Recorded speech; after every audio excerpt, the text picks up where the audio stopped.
Sound.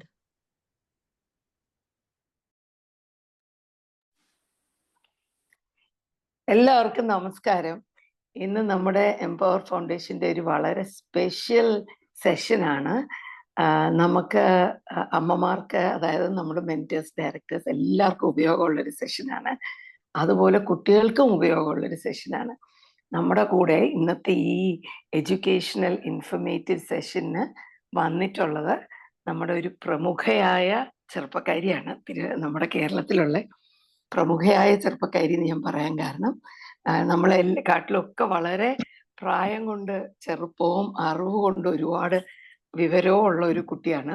കുട്ടി എന്ന് ഞാൻ പറയണ എൻ്റെ വയസ്സിന്റെ റിലേഷൻഷിപ്പിലാണ് കേട്ടോ.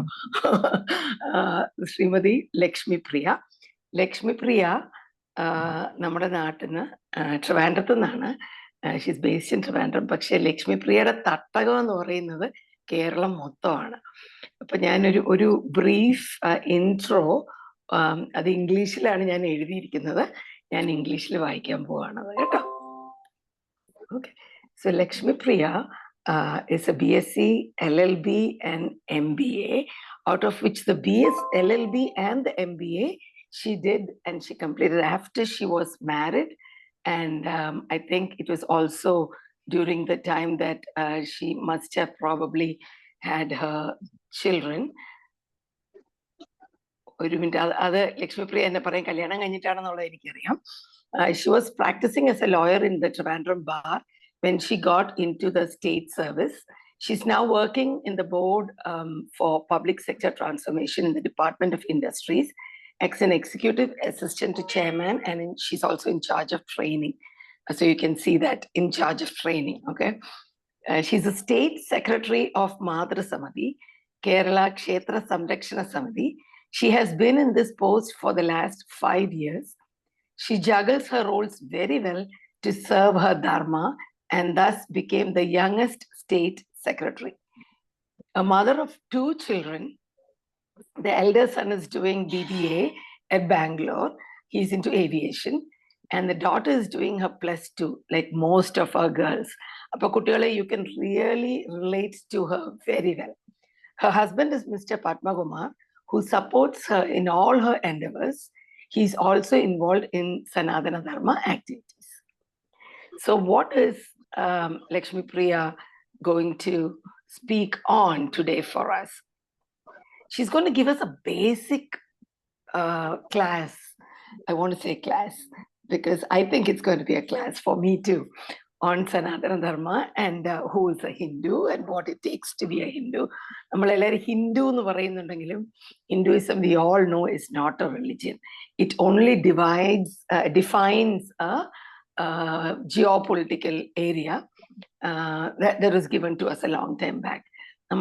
നമ്മുടെ റിലിജിയൻ എന്ന് പറയുന്നത് is സനാതന ധർമ്മം. സോ സനാതന ധർമ്മം പ്രാക്ടീസ് ചെയ്യാനായിട്ട് നമ്മൾ എന്തൊക്കെയാണ് നമ്മൾ ചെയ്യേണ്ടത്, എങ്ങനെ നമുക്കൊരു, എല്ലാവരും പറയും രഞ്ജിനി പിള്ള എന്താണ് റിലിജിയൻ? രഞ്ജിനി പിള്ള റിലിജിയൻ ഹിന്ദു ആണ്. രഞ്ജിനി പിള്ള റിലിജിയൻ ആക്ച്വലി സനാതന ധർമ്മമാണ്. Hindu is my again geopolitical definition. അപ്പോൾ the topics that she's going to touch upon today is ആരാണ് ഹിന്ദു? ഹിന്ദു എന്നത് ഒരു മതമാണോ? നിത്യാനുഷ്ഠാന കർമ്മങ്ങൾ, ഉണർന്ന ഉടൻ ചെയ്യേണ്ട കാര്യങ്ങൾ, പഞ്ചമഹായജ്ഞങ്ങൾ, പഞ്ചഭൂതങ്ങൾ, ക്ഷേത്ര ദർശന സമയത്ത് ചെയ്യേണ്ട പ്രധാന കാര്യങ്ങൾ. ഇതിന്റെ ഒന്നും ഡീറ്റെയിൽസിലോട്ട് ഞാൻ പോകുന്നില്ല. എന്താ വെച്ചാൽ അതൊക്കെയാണ് ലക്ഷ്മി മാഡം ഇവിടെ നമുക്ക് വേണ്ടി എക്സ്പ്ലെയിൻ ചെയ്തു തരാൻ പോകുന്നത്. So I am so excited and I'm looking forward. Like you said, I really had to go through some changes this morning and I was so upset with that. But I'm blessed today that I was able to get my connection and connectivity together. And let's give a big hand to Ms. Lakshmipriya and welcome her to our midst and look forward to an exciting session today from TEF for all of you. Thank you so much. Lakshmipriya, please come on.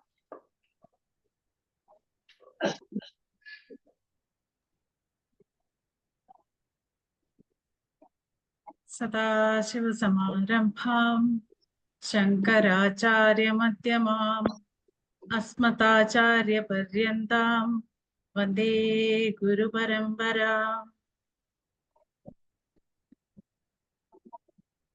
എല്ലാവർക്കും എൻ്റെ വിനീത നമസ്കാരം, സ്നേഹ നമസ്കാരം.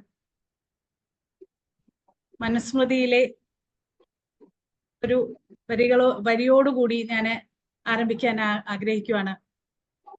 എത്ര നാര്യസ്തു പൂജ്യന്തേ രമന്തേ തത്ര ദേവത, എത്രൈ താസ്തു ന പൂജ്യന്തേ സർവാസ്തത്ര ഫലാക്രിയ. സ്ത്രീകൾ എവിടെ ആദരിക്കപ്പെടുന്നുണ്ടോ ദേവന്മാർ അവിടെ വിഹരിക്കുന്നു. അവർ ആദരിക്കപ്പെടാത്തിടത്ത് എന്ത് കർമ്മം തന്നെ ചെയ്തിരുന്നാലും അതിന് ഒരു ഫലവും ലഭിക്കുകയില്ല എന്നാണ് മനുസ്മൃതിയിൽ പറഞ്ഞിട്ടുള്ളത്. എംപവർ ഫൗണ്ടേഷൻ പെൺകുട്ടികളുടെ പഠനവും അവരുടെ സഹായവും അവരുടെ ഉന്നമനത്തിനും വേണ്ടി ലക്ഷ്യം വെച്ച് പ്രവർത്തിക്കുകയാണ്. ആ പ്രവർത്തനം ഈശ്വരീയമായിട്ടുള്ള ഒരു കാര്യമാണ്. ഈശ്വര സമർപ്പണമായിട്ട് ചെയ്യുന്ന ഒരു കാര്യമാണ്.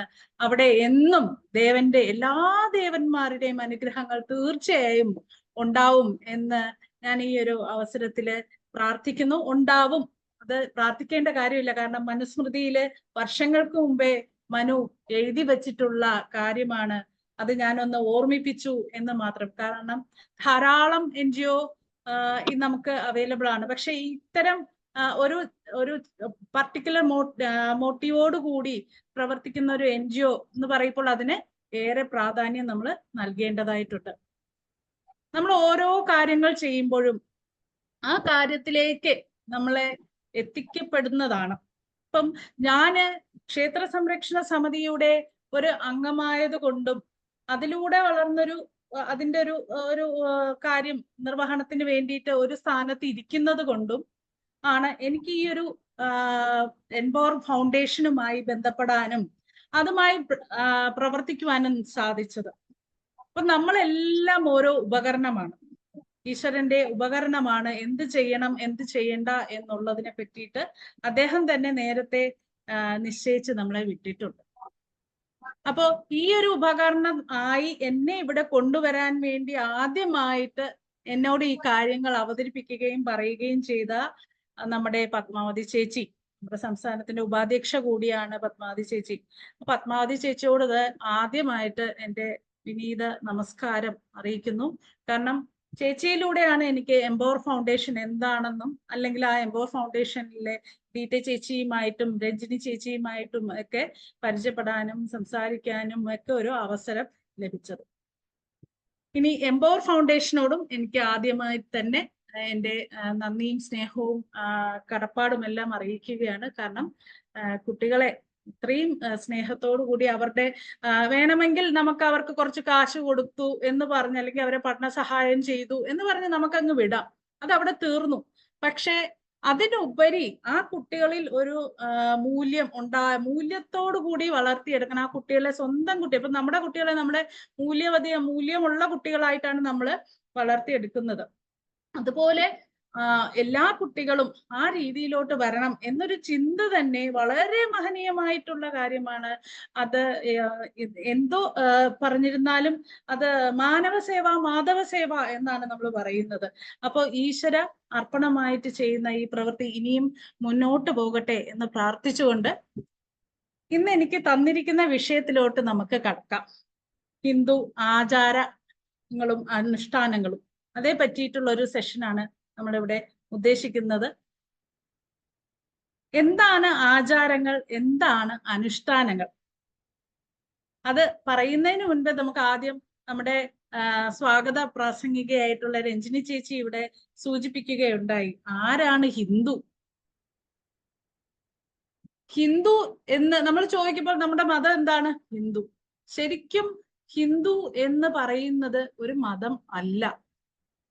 നമ്മള് നദീതീരത്താണ് പണ്ട് എല്ലാ സിവിലൈസേഷനും, ഇൻഡസ് വാലി സിവിലൈസേഷൻ, മോഹൻജദാരോ എല്ലാം നദികളുമായിട്ട്. കാരണം കാർഷിക വൃത്തിയാണ് നമ്മുടെ ഏറ്റവും പ്രധാനമായിട്ടുള്ള കാര്യം. അന്ന് കർഷകരെ കൃഷി ചെയ്ത് അതിൽ നിന്നും എടുക്കുന്ന ഫലങ്ങൾ എടുത്ത് കഴിച്ച് ജീവിച്ചു പോരുകയാണ്. ഇന്നത്തെ ഇൻഡസ്ട്രിയലൈസേഷൻ ഒന്നും അന്നില്ല. അപ്പൊ നമ്മള് നദിയുമായി ബന്ധപ്പെട്ടാണ് നമ്മള് ജീവിച്ചു പോകുന്നത്.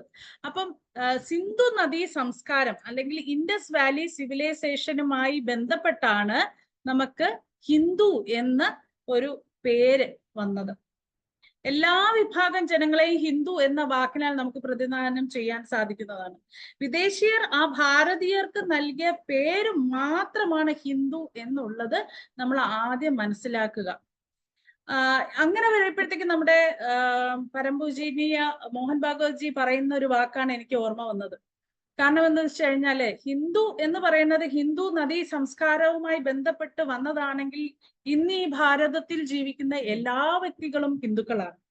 അങ്ങനെ വരുമ്പോൾ നമ്മുടെ ക്രിസ്ത്യൻ സഹോദരങ്ങളെ നമുക്ക് ഹിന്ദു ക്രിസ്ത്യൻ എന്ന് വിളിക്കാം, ഹിന്ദു മുസ്ലിം എന്ന് വിളിക്കാം, അല്ലെ?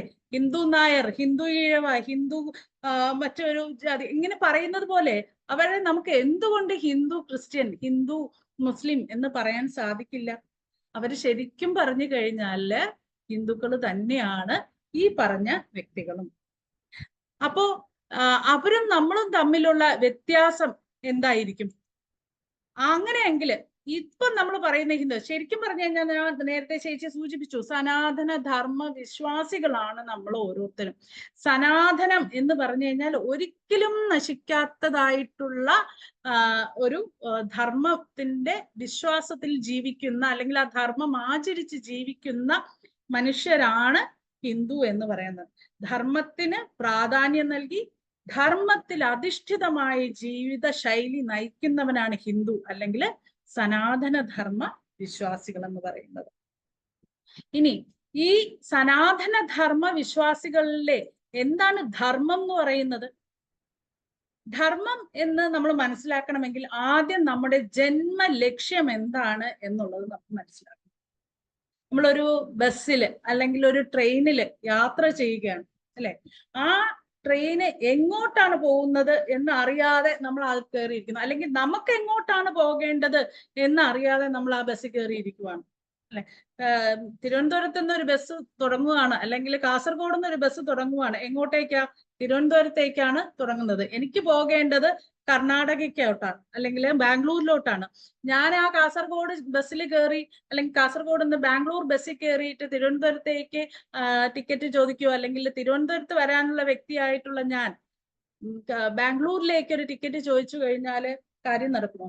അപ്പൊ നമുക്കൊരു ലക്ഷ്യമുണ്ട്. അത് പഠിക്കുന്ന കുട്ടികളെ സംബന്ധിച്ചിടത്തോളം നമ്മൾ വേറൊരു രീതിയിൽ ഒരു ലക്ഷ്യം പറയും. അതല്ല ഞാനിവിടെ ഉദ്ദേശിക്കുന്നത്. ഞാനിവിടെ നമ്മുടെ സനാതന ധർമ്മ വിശ്വാസത്തിൽ നമുക്കൊരു ലക്ഷ്യം ഉണ്ടാവണം എന്നാണ് പറയുന്നത്. എന്തായിരിക്കും ആ ലക്ഷ്യം? എല്ലാ സനാതന ധർമ്മ വിശ്വാസികൾക്കും ഒരു ലക്ഷ്യമുണ്ടായിരിക്കും. ആർക്കെങ്കിലും പറയാൻ സാധിക്കുമോ എന്തായിരിക്കും ആ ലക്ഷ്യം എന്ന് പറയുന്നത്? നമ്മൾ അമ്പലത്തിൽ പോകുന്നു, തൊഴുന്നു, അല്ലെങ്കിൽ ഒരു സാധന ചെയ്യുന്നു. ഇതെല്ലാം നമ്മൾ എന്തിനാ ചെയ്യുന്നത്? മോക്ഷപ്രാപ്തി. അതെ, മോക്ഷപ്രാപ്തി എന്നായിരിക്കും എല്ലാവരുടെയും ഉത്തരം. തീർച്ചയായിട്ടും എല്ലാവർക്കും അറിയാം. എനിക്ക് തോന്നുന്നു മ്യൂട്ട് ചെയ്തിരിക്കുന്നതുകൊണ്ടാണ് സംസാരിക്കാൻ പറ്റാത്തതാവാം. പക്ഷെ എന്തായാലും മോക്ഷപ്രാപ്തി അത് തന്നെയാണ് എല്ലാരും നമ്മൾ പറയുന്നത്. മോക്ഷപ്രാപ്തി എന്ന് തന്നെയാണ്. അപ്പൊ മോക്ഷം കിട്ടണമെങ്കിൽ എന്ത് വേണം? മോക്ഷം എപ്പോഴാ കിട്ടുന്നത്? നമ്മുടെ ജീവിതം കഴിഞ്ഞ ശേഷമാണ് മോക്ഷം കിട്ടുന്നത്, അല്ലെ? അതാണ് നമ്മുടെ എല്ലാവരുടെയും ചിന്ത. മോക്ഷം കിട്ടണമെങ്കിൽ എപ്പോഴാണ്? മരിച്ച ശേഷം കിട്ടുന്ന ഒരു സാധനമാണ് മോക്ഷം. അതാണോ നമുക്ക് ആവശ്യം? ആ മോക്ഷമാണോ നമുക്ക് ആവശ്യം? മരിച്ച ശേഷം നമുക്ക് പല കാര്യങ്ങളും ഉണ്ട്. അവർക്ക് പല എന്താ പറയാ, നമ്മൾ പല വിശ്വാസങ്ങളിലും നമുക്കുണ്ട്. മരിച്ച ശേഷം ഇന്ന സംഭവിക്കുന്നു എന്നൊക്കെ വിശ്വാസങ്ങളുണ്ട്. പക്ഷേ ജീവിച്ചിരിക്കുമ്പോൾ തന്നെ മോക്ഷപ്രാപ്തി നേടുക എന്നുള്ളതാണ് നമ്മുടെ ഏറ്റവും വലിയ ലക്ഷ്യമായിരിക്കേണ്ടത്.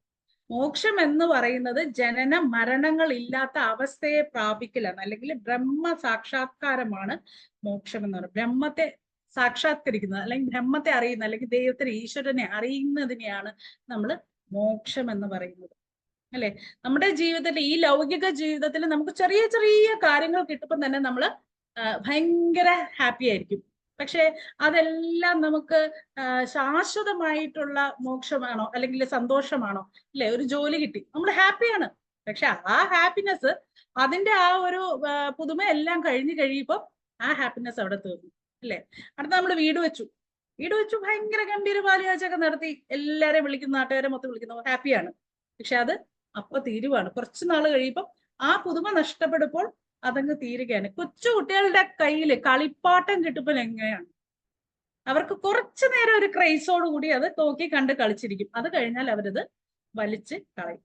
അതുപോലെ തന്നെയാണ് നമ്മുടെ ജീവിതത്തിൽ. നമുക്ക് ഈ ചെറിയ ചെറിയ മോഹങ്ങൾ സാധിക്കുമ്പോൾ ഉണ്ടാവുന്ന ആനന്ദം എന്ന് പറയുന്നത് താൽക്കാലികമാണ്. അപ്പോ സദാ സർവത്രം ആനന്ദം ലഭിക്കുന്ന അവസ്ഥയാണ് നമ്മൾ മോക്ഷം എന്ന് പറയുന്നത്. അങ്ങനെ ജീവിച്ചിരിക്കുമ്പം തന്നെയുള്ള മോക്ഷപരമായിട്ടുള്ള ആനന്ദത്തെ തേടലായിരിക്കണം നമ്മുടെ ലക്ഷ്യം എന്ന് പറയുന്നത്. അപ്പൊ അങ്ങനെ മോക്ഷം എങ്ങനെ കിട്ടും? കടയിൽ പോയി വാങ്ങിച്ചാൽ കിട്ടുന്നതാണോ? അല്ലെങ്കിൽ പിന്നെ ഈശ്വരനെ പോയി ചുമ്മാ അമ്പലത്തിൽ പോയി പ്രാർത്ഥിച്ചാൽ കിട്ടുന്നതാണോ? അല്ലെങ്കിൽ നമുക്ക് പാരമ്പര്യമായി കിട്ടുന്നതാണോ? ഒന്നുമല്ല. മോക്ഷം നമ്മുടെ ധർമാചരണത്തിലൂടെ മാത്രമേ നമുക്ക് ലഭിക്കുകയുള്ളൂ. അതിനു വേണ്ടിയിട്ടുള്ള പ്രവർത്തനമായിരിക്കണം നമ്മുടെ ഭാഗത്ത് നിന്നും ഉണ്ടാവേണ്ടത്. അപ്പൊ മോക്ഷം നേടാനുള്ള മാർഗം എന്താണ് എന്ന് ചോദിച്ചു കഴിഞ്ഞാൽ നമുക്ക് സധൈര്യം പറയാൻ സാധിക്കും, ധർമാചരണമാണെന്നുള്ള കാര്യം. അപ്പോ ജീവിച്ചിരിക്കുമ്പോൾ തന്നെ മോക്ഷം നേടുവാൻ വേണ്ടിയിട്ടുള്ള പ്രവർത്തനങ്ങളായിരിക്കണം നമ്മളിവിടെ ചെയ്യേണ്ടത്. അപ്പൊ നമ്മുടെ ഇതിലുള്ള കുട്ടികൾ മനസ്സിലാക്കേണ്ട കാര്യം, ഇതിന്റെ പിന്നില്, ഈ എംപവർ ഫൗണ്ടേഷന്റെ പിന്നിൽ പ്രവർത്തിക്കുന്ന ധാരാളം വ്യക്തികൾ, മെന്റേഴ്സ് ആയിട്ടും അതിന്റെ ഡയറക്ടേഴ്സ് ആയിട്ടും ഓർഗനൈസേഴ്സ് ആയിട്ടും പല വ്യക്തികളും ഉണ്ടാവും. അവരെല്ലാവരും ചെയ്യുന്ന പ്രവർത്തനം എന്ന് പറയുന്നത് ശരിക്കും അവരുടെ ധർമ്മത്തെ പരിപാലിക്കാൻ വേണ്ടിയിട്ടുള്ള ഒരു പ്രവർത്തനമാണ്. ശരിക്കും നമ്മൾ ചിന്തിച്ചു കഴിഞ്ഞാൽ ഇതെല്ലാം മോക്ഷപ്രാപ്തിയിലേക്ക് വേണ്ടിയിട്ടുള്ള പ്രവർത്തനമാണ്. അല്ലാതെ നമ്മൾ രാവിലെ സന്യാസത്തിന് വേണ്ടി വേഷം ധരിച്ച് പിന്നെ ജപമാലയും പിടിച്ചിരിക്കണം എന്നല്ല അതിന്റെ അർത്ഥം എന്ന് പറയുന്നത്. മോക്ഷത്തിന്റെ അർത്ഥം അത് മാത്രമല്ല. ഇത്തരം പ്രവർത്തനങ്ങൾ സത്പ്രവൃത്തി ചെയ്യുന്നതിലൂടെ നമുക്ക് കിട്ടുന്ന ഒരു കാര്യമാണ് മോക്ഷം എന്ന് പറയുന്നത്. ആ മോക്ഷം നമുക്ക് എന്നും സദാ ആനന്ദം തരുന്നതാണ്. നമുക്കിതിൽ നിന്നും പ്രത്യേകിച്ചും എന്താ പറയാ, ഒന്നും നേടാനില്ല എങ്കിൽ പോലും നമ്മളിത് ചെയ്യുന്നുണ്ടെങ്കിൽ നമുക്കതിലൊരു സദാ നമുക്കതിൽ ആനന്ദം കണ്ടെത്താൻ സാധിക്കും. ഈ ലോകത്തിലെ സർവ്വ ജീവജാലങ്ങളുടെയും ഭൗതിക ഉയർച്ചയും ആത്മീയ ഉന്നതിയും എന്ത് ചെയ്താലാണ് ഉണ്ടാവുന്നത്? അതാണ് ധർമ്മം എന്ന് പറയുന്നത്. ഒന്നോ അതിലധികം ദേവതയെ നമ്മൾ ആരാധിച്ചാലും ഇല്ലെങ്കിലും നമ്മള് സനാതന ധർമ്മ വിശ്വാസിയാണ്. നമുക്ക് ധാരാളം സ്വാതന്ത്ര്യം നമ്മുടെ ധർമ്മത്തിൽ തന്നിട്ടുണ്ട്. നമുക്ക് ഏത് രീതിയിൽ വേണമെങ്കിലും ഈശ്വരനെ കാണുവാൻ വേണ്ടിയിട്ടുള്ള സ്വാതന്ത്ര്യം നമുക്ക് തന്നിട്ടുണ്ട്. അതിനെ ദുർവ്യാഖ്യാനം ചെയ്തിട്ടാണ് ഇന്ന് പല ആൾക്കാരും നമ്മുടെ സനാതന ധർമ്മത്തെ കളിയാക്കുകയൊക്കെ ചെയ്യുന്നത്, അല്ലെ? നമുക്കൊരു കൃഷ്ണനെ ആരാധിക്കണമോ? ഈ കൃഷ്ണനെ ആരാധിച്ചോളൂ. ഇനി എനിക്ക് ശിവനെ ആരാധിക്കണമോ? ഈ ശിവനെ ആരാധിച്ചോളൂ. എങ്ങനെ രീതിയിൽ ഇനി ജലമായിട്ട് ആരാധിക്കണോ, പശുവായിട്ട് ആരാധിക്കണമോ, പുസ്തകമായിട്ട് ആരാധിക്കണോ, പിന്നെ തുരുമ്പായിട്ട് ആരാധിക്കണോ, എന്ത് രീതിയിലും ആരാധിക്കാനും നമുക്ക് സ്വാതന്ത്ര്യം തന്നിട്ടുണ്ട്. അപ്പൊ ഒന്നോ അധികം ദേവതയെ ആരാധിച്ചാലും നമ്മൾ സനാതന ധർമ്മ വിശ്വാസികളാണ്. ഇനി അമ്പലത്തിൽ പോയാലും വീട്ടിലിരുന്നാലും ആരാധിച്ചാലും ആരാധിച്ചില്ലേലും നമ്മൾ സനാതന ധർമ്മ വിശ്വാസികളാണ്. നോക്കൂ, അപ്പൊ സനാതന ധർമ്മത്തില് എന്തുമാത്രം സ്വാതന്ത്ര്യമാണ് നമുക്ക് ലഭിക്കുന്നത് എന്ന്. ഇത്രയും സ്വാതന്ത്ര്യം ലഭിക്കുന്ന മറ്റ് ഏത് വിശ്വാസത്തിലാണുള്ളതെന്നൊന്ന് പറയാവോ? മറ്റേത് വിശ്വാസത്തിലും ഒരു ദൈവത്തിനെ മാത്രം ആരാധിക്കുക, ഒരെണ്ണത്തിൽ മാത്രം ദിശ നോക്കി പോവുക. ഈ കുതിരയ്ക്ക് രണ്ട് സൈഡും കെട്ടിവെച്ച് നടത്തിക്കും പോലെ അതിന് മാത്രം ലക്ഷ്യം. അതിൽ വേർതിരിച്ചാൽ അവരല്ല. അവിടുന്ന് ഇങ്ങോട്ടോ നീങ്ങി ഒന്ന് നോക്കിപ്പോയാൽ അവരാ വിശ്വാസത്തിൽ പെട്ടവരല്ല. പക്ഷെ നോക്കും നമുക്ക് എന്തുമാത്രം സ്വാതന്ത്ര്യമാണ് തന്നിരിക്കുന്നതെന്ന്.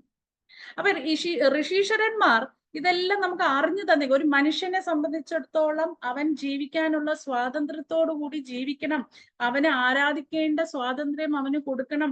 ഇതെല്ലാം മനസ്സിലാക്കിയാണ് നമുക്ക് ഏത് രൂപേണ വേണേലും ഈശ്വരനെ ആരാധിക്കാൻ വേണ്ടിയിട്ടുള്ള സ്വാതന്ത്ര്യം തന്നിട്ടുണ്ട്. അളവറ്റ ചിന്താ സ്വാതന്ത്ര്യവും ആരാധനാ സ്വാതന്ത്ര്യവും നമുക്കുണ്ട്. വ്യത്യസ്തങ്ങളായ അഭിപ്രായങ്ങൾ വെച്ച് പുലർത്തുവാനും അതിനനുസരിച്ചിട്ടുള്ള ആരാധനാ മാർഗങ്ങൾ സ്വീകരിക്കുവാതിരിക്കുവാനോ നമുക്ക് പൂർണ്ണ സ്വാതന്ത്ര്യമുണ്ട്. നമ്മൾ ഓരോരുത്തരും അവരവരുടെ ഭാവനയ്ക്ക് അനുസരിച്ചിട്ടാണ് നമ്മൾ ദൈവങ്ങളെ, ഈശ്വരനെ ആരാധിക്കുന്നത്, അല്ലെ? എനിക്കിപ്പോ ഒരു കൃഷ്ണനെയാണ് എനിക്കിഷ്ടമെങ്കിൽ ഇപ്പൊ പത്മാവതി ചേച്ചിക്ക് ഇഷ്ടം കുഞ്ഞു കൃഷ്ണനെ ആയിരിക്കും, അല്ലേ? അവിടെ നോക്കൂ, ഒരു കുഞ്ഞിനെയാണ് ആരാധിക്കുന്നത്. ഇനി വേറൊരാൾക്ക് ഇഷ്ടം ഏതായിരിക്കും? ഒരു കൗമാരക്കാരനായിട്ടുള്ള കൃഷ്ണനെ ആയിരിക്കും. ഇനി കൃഷ്ണനെ ആരാധിക്കുന്ന സത്യഭാമയുടെ കൂടെയുള്ള കൃഷ്ണനെ ആയിരിക്കും. അല്ലെങ്കിൽ ഒരാൾക്ക് ഇഷ്ടം കുരുക്ഷേത്ര ഭൂമിയില് രഥത്തിൽ ഇരിക്കുന്ന കൃഷ്ണനെ ആയിരിക്കും. അപ്പൊ കൃഷ്ണനെ തന്നെ നോക്കൂ, നമ്മൾ ഏതൊക്കെ രീതിയിലാണ് ആരാധിക്കുന്നതെന്ന്, ഏത് രീതിയിൽ വേണ്ട. അപ്പൊ ഇതൊന്നും പുതുമയുള്ള കാര്യമല്ല, ഞാൻ ഈ പറയുന്നതൊന്നും പുതുമയുള്ള കാര്യമല്ല. പക്ഷെ നമ്മൾ മനസ്സിലാക്കേണ്ടത്, ഇത്രയും അധികം സ്വാതന്ത്ര്യം നമ്മൾക്ക് തന്നു എന്ന് വിചാരിച്ച് നമ്മുടെ ധർമ്മ ആചരണം മറന്നു പോകരുത്. നമ്മൾ ധർമ്മം ആചരിക്കുക തന്നെ വേണം. അപ്പൊ സനാതന ധർമ്മ വിശ്വാസിയാണ് ഞാൻ എന്ന് പറയാനുള്ള അഭിമാനം നമുക്ക് വേണം. അഭിമാന ബോധമുള്ള ഹിന്ദുവായിട്ട് നമ്മൾ ജീവിക്കണം. ഞാൻ ഹിന്ദുവാണ്, അല്ലെങ്കിൽ നിന്റെ അവിടെ ആ ഈശ്വരന് ഒരു എന്താ പറയുക, ഗണപതിക്ക് തുമ്പിക്കൈ, അല്ലെങ്കിൽ എങ്ങനെയാ ആ എലിയുടെ പുറത്തിരുന്ന് ഇത്രയും വലിയ രൂപം പോകുന്ന അയ്യോ ഇങ്ങനെ ചോദിച്ചു, ഇനി ഞാൻ ഹിന്ദു എന്ന് പറഞ്ഞ നാണക്കേടാ എന്ന് പറഞ്ഞു പോകുന്ന ധാരാളം പേര് നമുക്കുണ്ട്, അല്ലെ? ശിവകുടുംബത്തിനെ കളിയാക്കുന്ന ധാരാളം പേരുണ്ട്, അല്ലെ? കഴുത്തിൽ പാമ്പ്, അപ്പുറത്ത് മയില്. ഇതൊക്കെ നമ്മൾ ആ എക്കോളജിക്കൽ സിസ്റ്റം, എന്താ ഇക്കോ സിസ്റ്റത്തിൽ ഉണ്ടാകുന്ന സൗഹാർദ്ദത്തെ കാണിക്കാൻ വേണ്ടിയിട്ടാണ്. ഏറ്റവും വലിയ ആ സൗഹാർദ്ദത്തിന്റെ ഒരു ഉദാഹരണമാണ് ശിവകുടുംബം എന്ന് പറയുന്നത് തന്നെ. ഞാനിപ്പോ അതിലോട്ടൊന്നും കടക്കുന്നില്ല.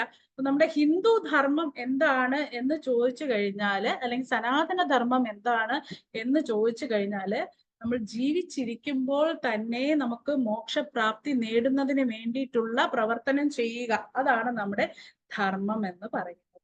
അപ്പൊ ആ ധർമ്മത്തിൽ ഊന്നി വേണം നമ്മൾ കാര്യങ്ങൾ മുന്നോട്ട് കൊണ്ടുപോകാൻ. ഇനി ഈ ധർമ്മത്തിൽ ഊന്നി നമുക്ക് കാര്യങ്ങൾ മുന്നോട്ട് കൊണ്ടുപോകണമെങ്കിൽ നമുക്ക് ആചരിക്കേണ്ടതായിട്ടുള്ളത് അല്ലെങ്കിൽ അനുഷ്ഠിക്കേണ്ടതായിട്ടുള്ള കുറച്ച് കാര്യങ്ങൾ. ഈ ആചരിക്കുക, അനുഷ്ഠിക്കുക എന്ന് പറയുന്നത് രണ്ടും രണ്ടാണ്. ഈ അനുഷ്ഠിക്കുക എന്ന് പറഞ്ഞു കഴിഞ്ഞാൽ നമ്മൾ എന്നും നിത്യം ചെയ്യേണ്ട കാര്യങ്ങളെയാണ് നമ്മൾ അനുഷ്ഠാനം എന്ന് പറയുന്നത്. അതുകൊണ്ടാണ് നിത്യാനുഷ്ഠാനം എന്ന് പറയുന്നത്. ആചരിക്കേണ്ടത് എന്ന് പറയുമ്പോൾ നമ്മളെ കൊണ്ടാകുന്ന രീതിയിൽ ചെയ്യാൻ പറ്റുന്ന കാര്യങ്ങൾ ചെയ്യുക എന്നുള്ളതാണ് നമ്മൾ ആചരണം എന്ന് പറയുന്നത്. അപ്പൊ നമ്മുടെ ജീവിതത്തില്, നിത്യ ജീവിതത്തില് ഈ കുറച്ച് ആചരിക്കേണ്ടതായിട്ടുള്ള ചില കർമ്മങ്ങളുണ്ട്. അതിനെ അത് ഉണർന്ന് ഉടൻ ചെയ്യേണ്ട കാര്യങ്ങൾ, കരദർശനം, ഭൂമി വന്ദനം, എങ്ങനെ തുടങ്ങി ഒട്ടനവധി കാര്യങ്ങൾ ഒരു വ്യക്തിയുടെ ചെയ്യേണ്ടതായിട്ടുണ്ട്. ആ വ്യക്തി ചെയ്യേണ്ടതായിട്ടുള്ള കാര്യങ്ങളിൽ കുറച്ച് കാര്യങ്ങൾ, രണ്ട് കാര്യങ്ങൾ മാത്രമേ ഇന്നിവിടെ ആ ഒരു തുടക്കം എന്നുള്ള നിലയിൽ ഞാനിവിടെ സൂചിപ്പിക്കുന്നുള്ളൂ. അത് ധാരാളം പേർക്ക് അറിയാം എങ്കിൽ കൂടെയും അതിന്റെ ഒരു ശാസ്ത്രീയ വശവും കൂടെ ഞാൻ ഇതിൽ ഉൾപ്പെടുത്താൻ ആഗ്രഹിക്കുകയാണ്. ഒരു വ്യക്തി ബ്രഹ്മമുഹൂർത്തത്തിൽ ഉണരണം എന്നാണ് പറയുന്നത്. അപ്പൊ നമ്മുടെ ധർമ്മം അനുസരിച്ച് നമുക്കൊരു ഈശ്വരീയ ചിന്ത, എന്തിനാണ് ഈശ്വരീയ ചിന്ത എന്ന് പറയുമ്പോൾ ഒരു ശക്തി നമ്മൾക്കുണ്ട്, അല്ലെങ്കിൽ നമ്മളൊരു ശക്തി നിയന്ത്രിക്കുന്നു എന്നുണ്ടെങ്കിൽ മാത്രമാണ് നമ്മുടെ ജീവിതം ചിട്ടയായി പോകുന്നത്, അല്ലെ? ഒരു സ്കൂളില് കുട്ടികൾ ക്ലാസ്സിലുള്ള കുട്ടികളും ടീച്ചർ ഇല്ലാത്ത ഒരു ക്ലാസ്സിലെ കുട്ടികളുടെ അവസ്ഥയൊന്ന് ആലോചിച്ച് നോക്കൂ. ടീച്ചർ ഇല്ലെങ്കിൽ നമ്മൾ അവിടെ കംപ്ലീറ്റ് മെസ്സായിരിക്കും. എല്ലാവരും ബഹളം വെച്ച്, ടീച്ചർ ഇല്ല, നോക്കാനൊന്നും ആരും ഇല്ല, നമ്മളപ്പം തീർച്ചയായിട്ടും ബഹളം വെച്ച് നിൽക്കും. പക്ഷെ തീർച്ചയായിട്ടും നമ്മളെ നോക്കാൻ ഒരു ടീച്ചർ അവിടെ ഉണ്ടാക്കി നമ്മൾ എന്ത് ചെയ്യും? അടങ്ങി നമ്മളൊന്നിരിക്കും, അല്ലെ? ടീച്ചറിനെ കാണിക്കാൻ വേണ്ടിയെങ്കിലും നമ്മൾ ഇരിക്കും. പക്ഷെ അത് നമ്മളിപ്പോ കാണിക്കാൻ വേണ്ടി എന്നുള്ള കാര്യമല്ല പറയുന്നത്. നമ്മൾ എപ്പോഴും ഒരു ഭയത്തോടു കൂടി വേണം ജീവിക്കാൻ. ഭയം എന്ന് പറയുന്നത് പേടിച്ചരണ്ട ഒരു മൂലയ്ക്ക് ഇരിക്കാനല്ല പറയുന്നത്. ഒരു ബഹുമാനം കൊടുത്ത് ഒരു ശക്തി, ഒരു സൂപ്പർ പവർ നമുക്കുണ്ട് എന്നുള്ളൊരു ഭയം അല്ലെങ്കിൽ ഒരു ബഹുമാനം കൊടുത്തു വേണം. ആ ശക്തിയുടെ കീഴിലാണ് നമ്മള്. അപ്പൊ അതിന്റെ അനുസരിച്ചിട്ട് നമ്മൾ ഓരോ കാര്യങ്ങൾ ചെയ്യണം എന്നുള്ളത് കൊണ്ടാണ് നമ്മൾ കിടക്കയിൽ നിന്നും എണീറ്റ് തിരിച്ച് കിടക്കയിൽ വന്ന് രാത്രി എല്ലാ കാര്യങ്ങളും കഴിഞ്ഞ് കിടക്കുന്നത് വരെ നമ്മൾ ഈശ്വരന്റെ ഒരു അനുഗ്രഹം നമ്മളിൽ ഉണ്ടാവാൻ വേണ്ടിയിട്ടാണ് നമ്മൾ കാര്യങ്ങൾ ചെയ്യേണ്ടത്. അതാണ് ഓരോ സനാതന ധർമ്മ വിശ്വാസിയും ചെയ്യേണ്ടതായിട്ടുള്ളത്. അപ്പൊ ഞാൻ പറഞ്ഞു, ഒരു വ്യക്തി ബ്രഹ്മമുഹൂർത്തത്തിൽ ഉണർന്ന് കിടക്കയിൽ കിടന്നുകൊണ്ട് തന്നെ ഇരു കൈകളും നെഞ്ചിൽ ചേർത്ത് പിടിച്ചിട്ട് ഗുരുവിനെയും ഗണപതിയെയും വന്ദിച്ച് കരദർശനം ചെയ്ത്, ഭൂമി വന്ദനം ചെയ്ത്, ശൗചം ചെയ്ത്, ആദിത്യ നമസ്കാരം ചെയ്ത്, ഭസ്മധാരണം ചെയ്ത്, തുളസി വന്ദനം, ദീപജ്യോതി, അങ്ങനെ എല്ലാം ചെയ്ത് ഉറങ്ങുന്നതിന് മുൻപേ ചെയ്യേണ്ട ചൊല്ലേണ്ട പ്രാർത്ഥന വരെ ഉള്ളതിനെയാണ് നമ്മൾ നിത്യ അനുഷ്ഠാന കർമ്മം എന്ന് പറയുന്നത്. അപ്പൊ നിത്യ അനുഷ്ഠാന കർമ്മത്തിലെ ആദ്യത്തെ കർമ്മമാണ് ഞാൻ ഈ പറഞ്ഞത്, ബ്രഹ്മ മുഹൂർത്തത്തിൽ എണീറ്റ് കിടക്കയിൽ കിടന്നതിന് ഗുരുവിനെയും ഗണപതിയെയും നമ്മൾ പ്രാർത്ഥിക്കുന്നു. അത് കഴിഞ്ഞാലോ, ആ ഉണർന്ന് കിടക്കയിൽ എണീറ്റിരുന്ന് നമ്മൾ ആദ്യം ചെയ്യുന്ന പ്രവൃത്തി എന്താണ്? നമ്മുടെ കരദർശനം. നമ്മുടെ ഈശ്വരൻ നമ്മുടെ കരങ്ങളിലോട്ടാണ് നമ്മുടെ കരങ്ങളിലേക്ക് നമ്മൾ ഈശ്വരനെ കൊണ്ടുവരികയാണ്. നമ്മുടെ കൂടെ ആ ഒരു ദിനത്തിൽ മുഴുവൻ നമ്മളോടൊപ്പം നിൽക്കാൻ വേണ്ടി നമ്മുടെ കരങ്ങളിലേക്ക് നമ്മളെ ഈശ്വരനെ ക്ഷണിച്ച് ഇരുത്തുകയാണ്, അല്ലെ? അപ്പൊ ഉണർന്ന ഉടൻ കിടക്കയില് തന്റെ 2 കൈകളും മലർത്തി അതിൽ നോക്കി നമ്മൾ ലക്ഷ്മി, സരസ്വതി, ഗൗരി എന്നീ ദേവിമാരെ ദർശിച്ച്, അല്ലെങ്കിൽ പാർവതി ദേവി എന്നിവരെ ദർശിച്ച് നമ്മൾ മന്ത്രം ചൊല്ലുകയാണ്. എന്താണ് മന്ത്രം? എല്ലാവർക്കും അറിയാം, എന്നാലും ഞാനൊന്ന് സൂചിപ്പിക്കുകയാണ്. കരാഗ്രേ വസതേ ലക്ഷ്മി, കരമധ്യേ സരസ്വതി, കരമൂലേ സ്ഥിതാ ഗൗരി, പ്രഭാതേ കരദർശനം. അപ്പോ കരാഗ്രേ, കൈയിന്റെ അറ്റത്ത് ലക്ഷ്മി ദേവി, കരമധ്യത്തില് സരസ്വതി ദേവി, കരമൂലേ സ്ഥിത ഗൗരി, പാർവതി ദേവി. ആ 3 ദേവിമാരെയും ഈ കൈകളിൽ കണ്ടുകൊണ്ട് നമ്മുടെ അതായത് നമ്മുടെ ദേവിമാരെ 3 പേരെയും 3 രൂപത്തിൽ നമ്മൾ കണ്ടുകൊണ്ടാണ് നമ്മുടെ ആ ഒരു ദിവസം ആരംഭിക്കുക എന്ന് പറയുന്നത്. ഇത് എന്തിനാണ് നമ്മള് ഇത്തരം ഒരു കാര്യം ചെയ്യാൻ പറയുന്നത്? നമുക്ക് ചെയ്തില്ലേലും കുഴപ്പമില്ല, അതിൽ എന്തിരിക്കുന്നു എന്ന് നമുക്ക് സ്വാഭാവികമായിട്ടും തോന്നാം. പക്ഷെ അതിലൊരു സയന്റിഫിക് ആയിട്ടുള്ള ഒരു റീസൺ ഉണ്ട്. നമ്മുടെ ഉറക്കം ഇങ്ങനെ നീണ്ടു പോകുമ്പോൾ മനുഷ്യന്റെ രക്തസംക്രമണം, അതായത് നമ്മുടെ ബ്ലഡിന്റെ പമ്പിങ് എന്ന് പറയുന്നത് വളരെ കുറച്ച് ശക്തി മാത്രം ഉപയോഗിച്ചാണ് ഹൃദയം അത് പമ്പ് ചെയ്തുകൊണ്ടിരിക്കും. കാരണം നമ്മുടെ റിലാക്സ്ഡ് ആണ്, പൂർണ്ണമായിട്ട് റിലാക്സ് ചെയ്ത് നമ്മൾ കിടക്കുവാണ്. അപ്പൊ നമ്മുടെ പമ്പിങ് എന്ന് പറയുന്നത് വളരെ കുറവാണ്. എന്നാൽ നമ്മൾ വളരെ പെട്ടെന്ന് ചാടി എണീറ്റ് കഴിഞ്ഞാൽ എന്താ സംഭവിക്കുക? ഈ പമ്പിങ് വളരെ കൂടും, അല്ലെങ്കിൽ ഹൃദയത്തിന് അതിന്റെ ആ ഇമ്പാക്ട് കൂടും, അല്ലെങ്കിൽ അതിന്റെ ആ എന്താ പറയുക, ഈ പമ്പ് ചെയ്യുന്നതിന്റെ എഫക്റ്റ് കൂടിയിട്ട് ഹൃദയത്തിന് കൂടുതൽ ലോഡ് നമ്മൾ കൊടുക്കുവാണ്, അല്ലെ? അപ്പൊ അതുകൊണ്ട് അതിന് ആഘാതം ഉണ്ടാവുകയാണ്. ലോഡ് കൊടുത്തു കഴിയുമ്പോൾ ആ ഹൃദയത്തിന് ആഘാതം കൂടുതലാണ്. അതുകൊണ്ടാണ് നമ്മൾ കിടക്കയിൽ നിന്നും ആദ്യം ഉണർന്ന് എണീറ്റുടൻ തന്നെ അതിൽ കിടന്ന് തന്നെ കുറച്ച് പ്രാർത്ഥിക്കുക. പിന്നെ എണീറ്റിരുന്ന് പതുക്കെ അല്പം സമയം പതിഞ്ഞ സ്വരത്തിൽ മന്ത്രമൊക്കെ ചൊല്ലി ഈ മന്ത്രം എന്തിനാ നമ്മൾ കൂടുതലും ചൊല്ലുന്നത്? മന്ത്രം ചൊല്ലിപ്പം ശ്രദ്ധിച്ചിട്ടുണ്ടോ? നമ്മുടെ ശ്വാസം എടുക്കുന്നതും വിടുന്നതിനും ഒക്കെ ഒരു താളം ഉണ്ടാവും, അല്ലെ? മന്ത്രങ്ങൾ എന്ന് പറയുന്നതെല്ലാം നമ്മുടെ ആ ശ്വാസത്തിന്റെ ആ സൗണ്ടിന്റെയും ഇടയ്ക്ക് ഉണ്ടാവുന്ന ഒരു എന്താ പറയാ, ഒരു പ്രതിധ്വനി, അല്ലെങ്കിൽ അതിന്റെ ഒരു വേവ്സ് അവിടെ ഉണ്ടാവും. അപ്പൊ അതുകൊണ്ടാണ് ഈ മന്ത്രം ചൊല്ലുമ്പോഴത്തേക്ക് കൂടുതലും നമുക്ക് സുഖം തോന്നുന്നതും ഒക്കെ. അപ്പൊ ഈ മന്ത്രം ചൊല്ലി കഴിയുമ്പോഴത്തേക്ക് നമ്മുടെ ഹാർട്ടിന്റെ ബീറ്റ് എല്ലാം കറക്റ്റ് ആയിട്ട് അതിൽ നമ്മൾ ഇനിയിപ്പോ എണീറ്റാൽ കുഴപ്പമില്ല എന്ന് നമുക്ക് മനസ്സിലാവും. അപ്പൊ ഇത് കാരണമാണ് നമ്മളെ പൂർവികർ ഈ രക്തസംക്രമണം സാധാരണഗതിയിലാക്കുവാൻ വേണ്ടിയിട്ടാണ് ഈ കാര്യം നമ്മൾ ചെയ്യണമെന്ന് നമ്മുടെ പൂർവികര് അന്ന് തന്നെ നമ്മൾ പറഞ്ഞു പഠിപ്പിച്ചിട്ടുള്ളത്. പക്ഷെ ഈ പല കാര്യങ്ങളും എന്തിനാണ് ചെയ്യുന്നത് എന്ന് നമുക്ക് പറഞ്ഞു തരാറില്ല. അപ്പൊ എന്തോ ഇതൊരു ഒരു അന്ധവിശ്വാസത്തിന്റെ ഭാഗമായിട്ട് ചെയ്യുന്നതല്ലേ എന്നൊരു തോന്നല് നമ്മുടെ ഉള്ളിലുണ്ടാവും. അങ്ങനെയാണ് പല കാര്യങ്ങളും നമ്മൾ പിൽക്കാലത്ത് ചെയ്യാതെ അതങ്ങ് ആ ഒരു ശീലമേ അങ്ങ് മാറിപ്പോകുന്നു. ഈ നമ്മുടെ സയന്റിഫിക് ആയിട്ടുള്ള കാര്യങ്ങൾ പറയുന്നത് 23% ആൾക്കാർക്കും ഹൃദയാഘാതം സംഭവിച്ചിട്ടുള്ളത് നിദ്ര വിട്ട് എണീക്കുന്ന ആ ഒരു സമയത്താണ് പിന്നെ ഈ നമ്മുടെ ഹാർട്ട് അറ്റാക്ക് ഉണ്ടാവുന്നത് എന്നാണ് പല പഠനങ്ങളും പറയുന്നത്. അപ്പം നോക്കൂ, നമ്മുടെ ആചാര്യന്മാർ ഇതൊക്കെ സയന്റിഫിക് ആയിട്ട് തെളിയിക്കുന്നതിനും എത്രയോ കാലം മുൻപാണ് ഈ കാര്യം നമുക്ക് അവർ പറഞ്ഞു തന്നിരിക്കുന്നത്, അല്ലേ? അപ്പൊ നമ്മളിപ്പോ കിടക്കയിൽ നിന്നും എണീറ്റ് നമ്മൾ എന്താ ചെയ്യുന്നത് എന്നുള്ളത് നമ്മൾ പറഞ്ഞു കഴിഞ്ഞു. ഇനി അടുത്തൊരു സ്റ്റെപ്പ് ഉണ്ട്. എന്താണ്? ഇവിടെ ഇരിക്കുന്ന മുതിർന്ന അമ്മമാർക്കെല്ലാം അത് അറിയാം. പക്ഷെ കുട്ടികൾക്ക് വേണ്ടി പറയുന്നത് കൊണ്ടാണ് ഞാൻ കുറച്ചും കൂടെ ഡീറ്റെയിൽഡ് ആയിട്ട് അത് പറഞ്ഞു പോകുന്നത്.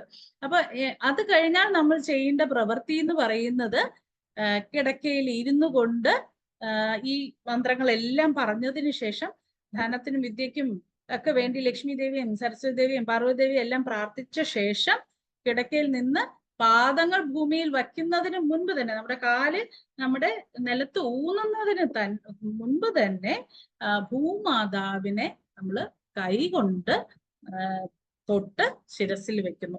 ഇതെന്തിനാണെന്ന് അറിയാമോ? അപ്പൊ അപ്പോഴും നമുക്ക് ചൊല്ലാനൊരു മന്ത്രം നമ്മുടെ പൂർവികര് നമുക്ക് പറഞ്ഞു തന്നിട്ടുണ്ട്. എന്താണ്? സമുദ്രവസനേ ദേവി പർവ്വതസ്തന മണ്ഡലേ വിഷ്ണുപത്നി നമസ്തുഭ്യം പാദസ്പർശം ശമസ്വമേ എന്ന് നമ്മൾ പറയുവാണ്. എന്തിനാണ് ഇത് ചെയ്യുന്നത്?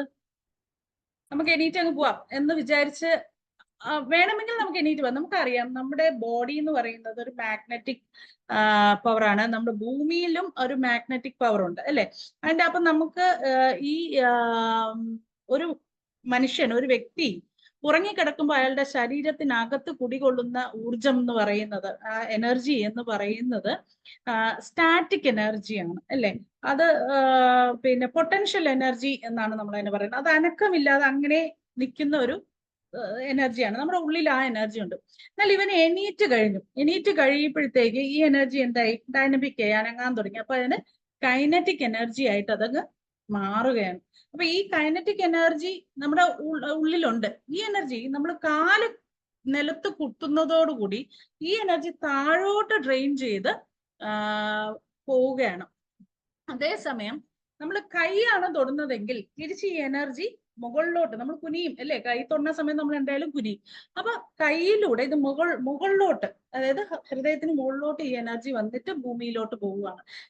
അറിയാലോ, എനർജി എത്ര വലിയ ഇടിമിന്നൽ വരെ വന്നാൽ വലിച്ചെടുക്കുന്ന, അബ്സോർബ് ചെയ്തെടുക്കുന്നതാണ് നമ്മുടെ ഭൂമി എന്ന് പറയുന്നത്, അല്ലെ? അപ്പൊ നമ്മുടെ ഉള്ളിലെ ആ ഒരു സ്റ്റാറ്റിക് എനർജി, എല്ലാം മലിനമായിട്ടുള്ള ഊർജം, അത് നമ്മൾ എങ്ങോട്ടാണ് കളയുന്നത്?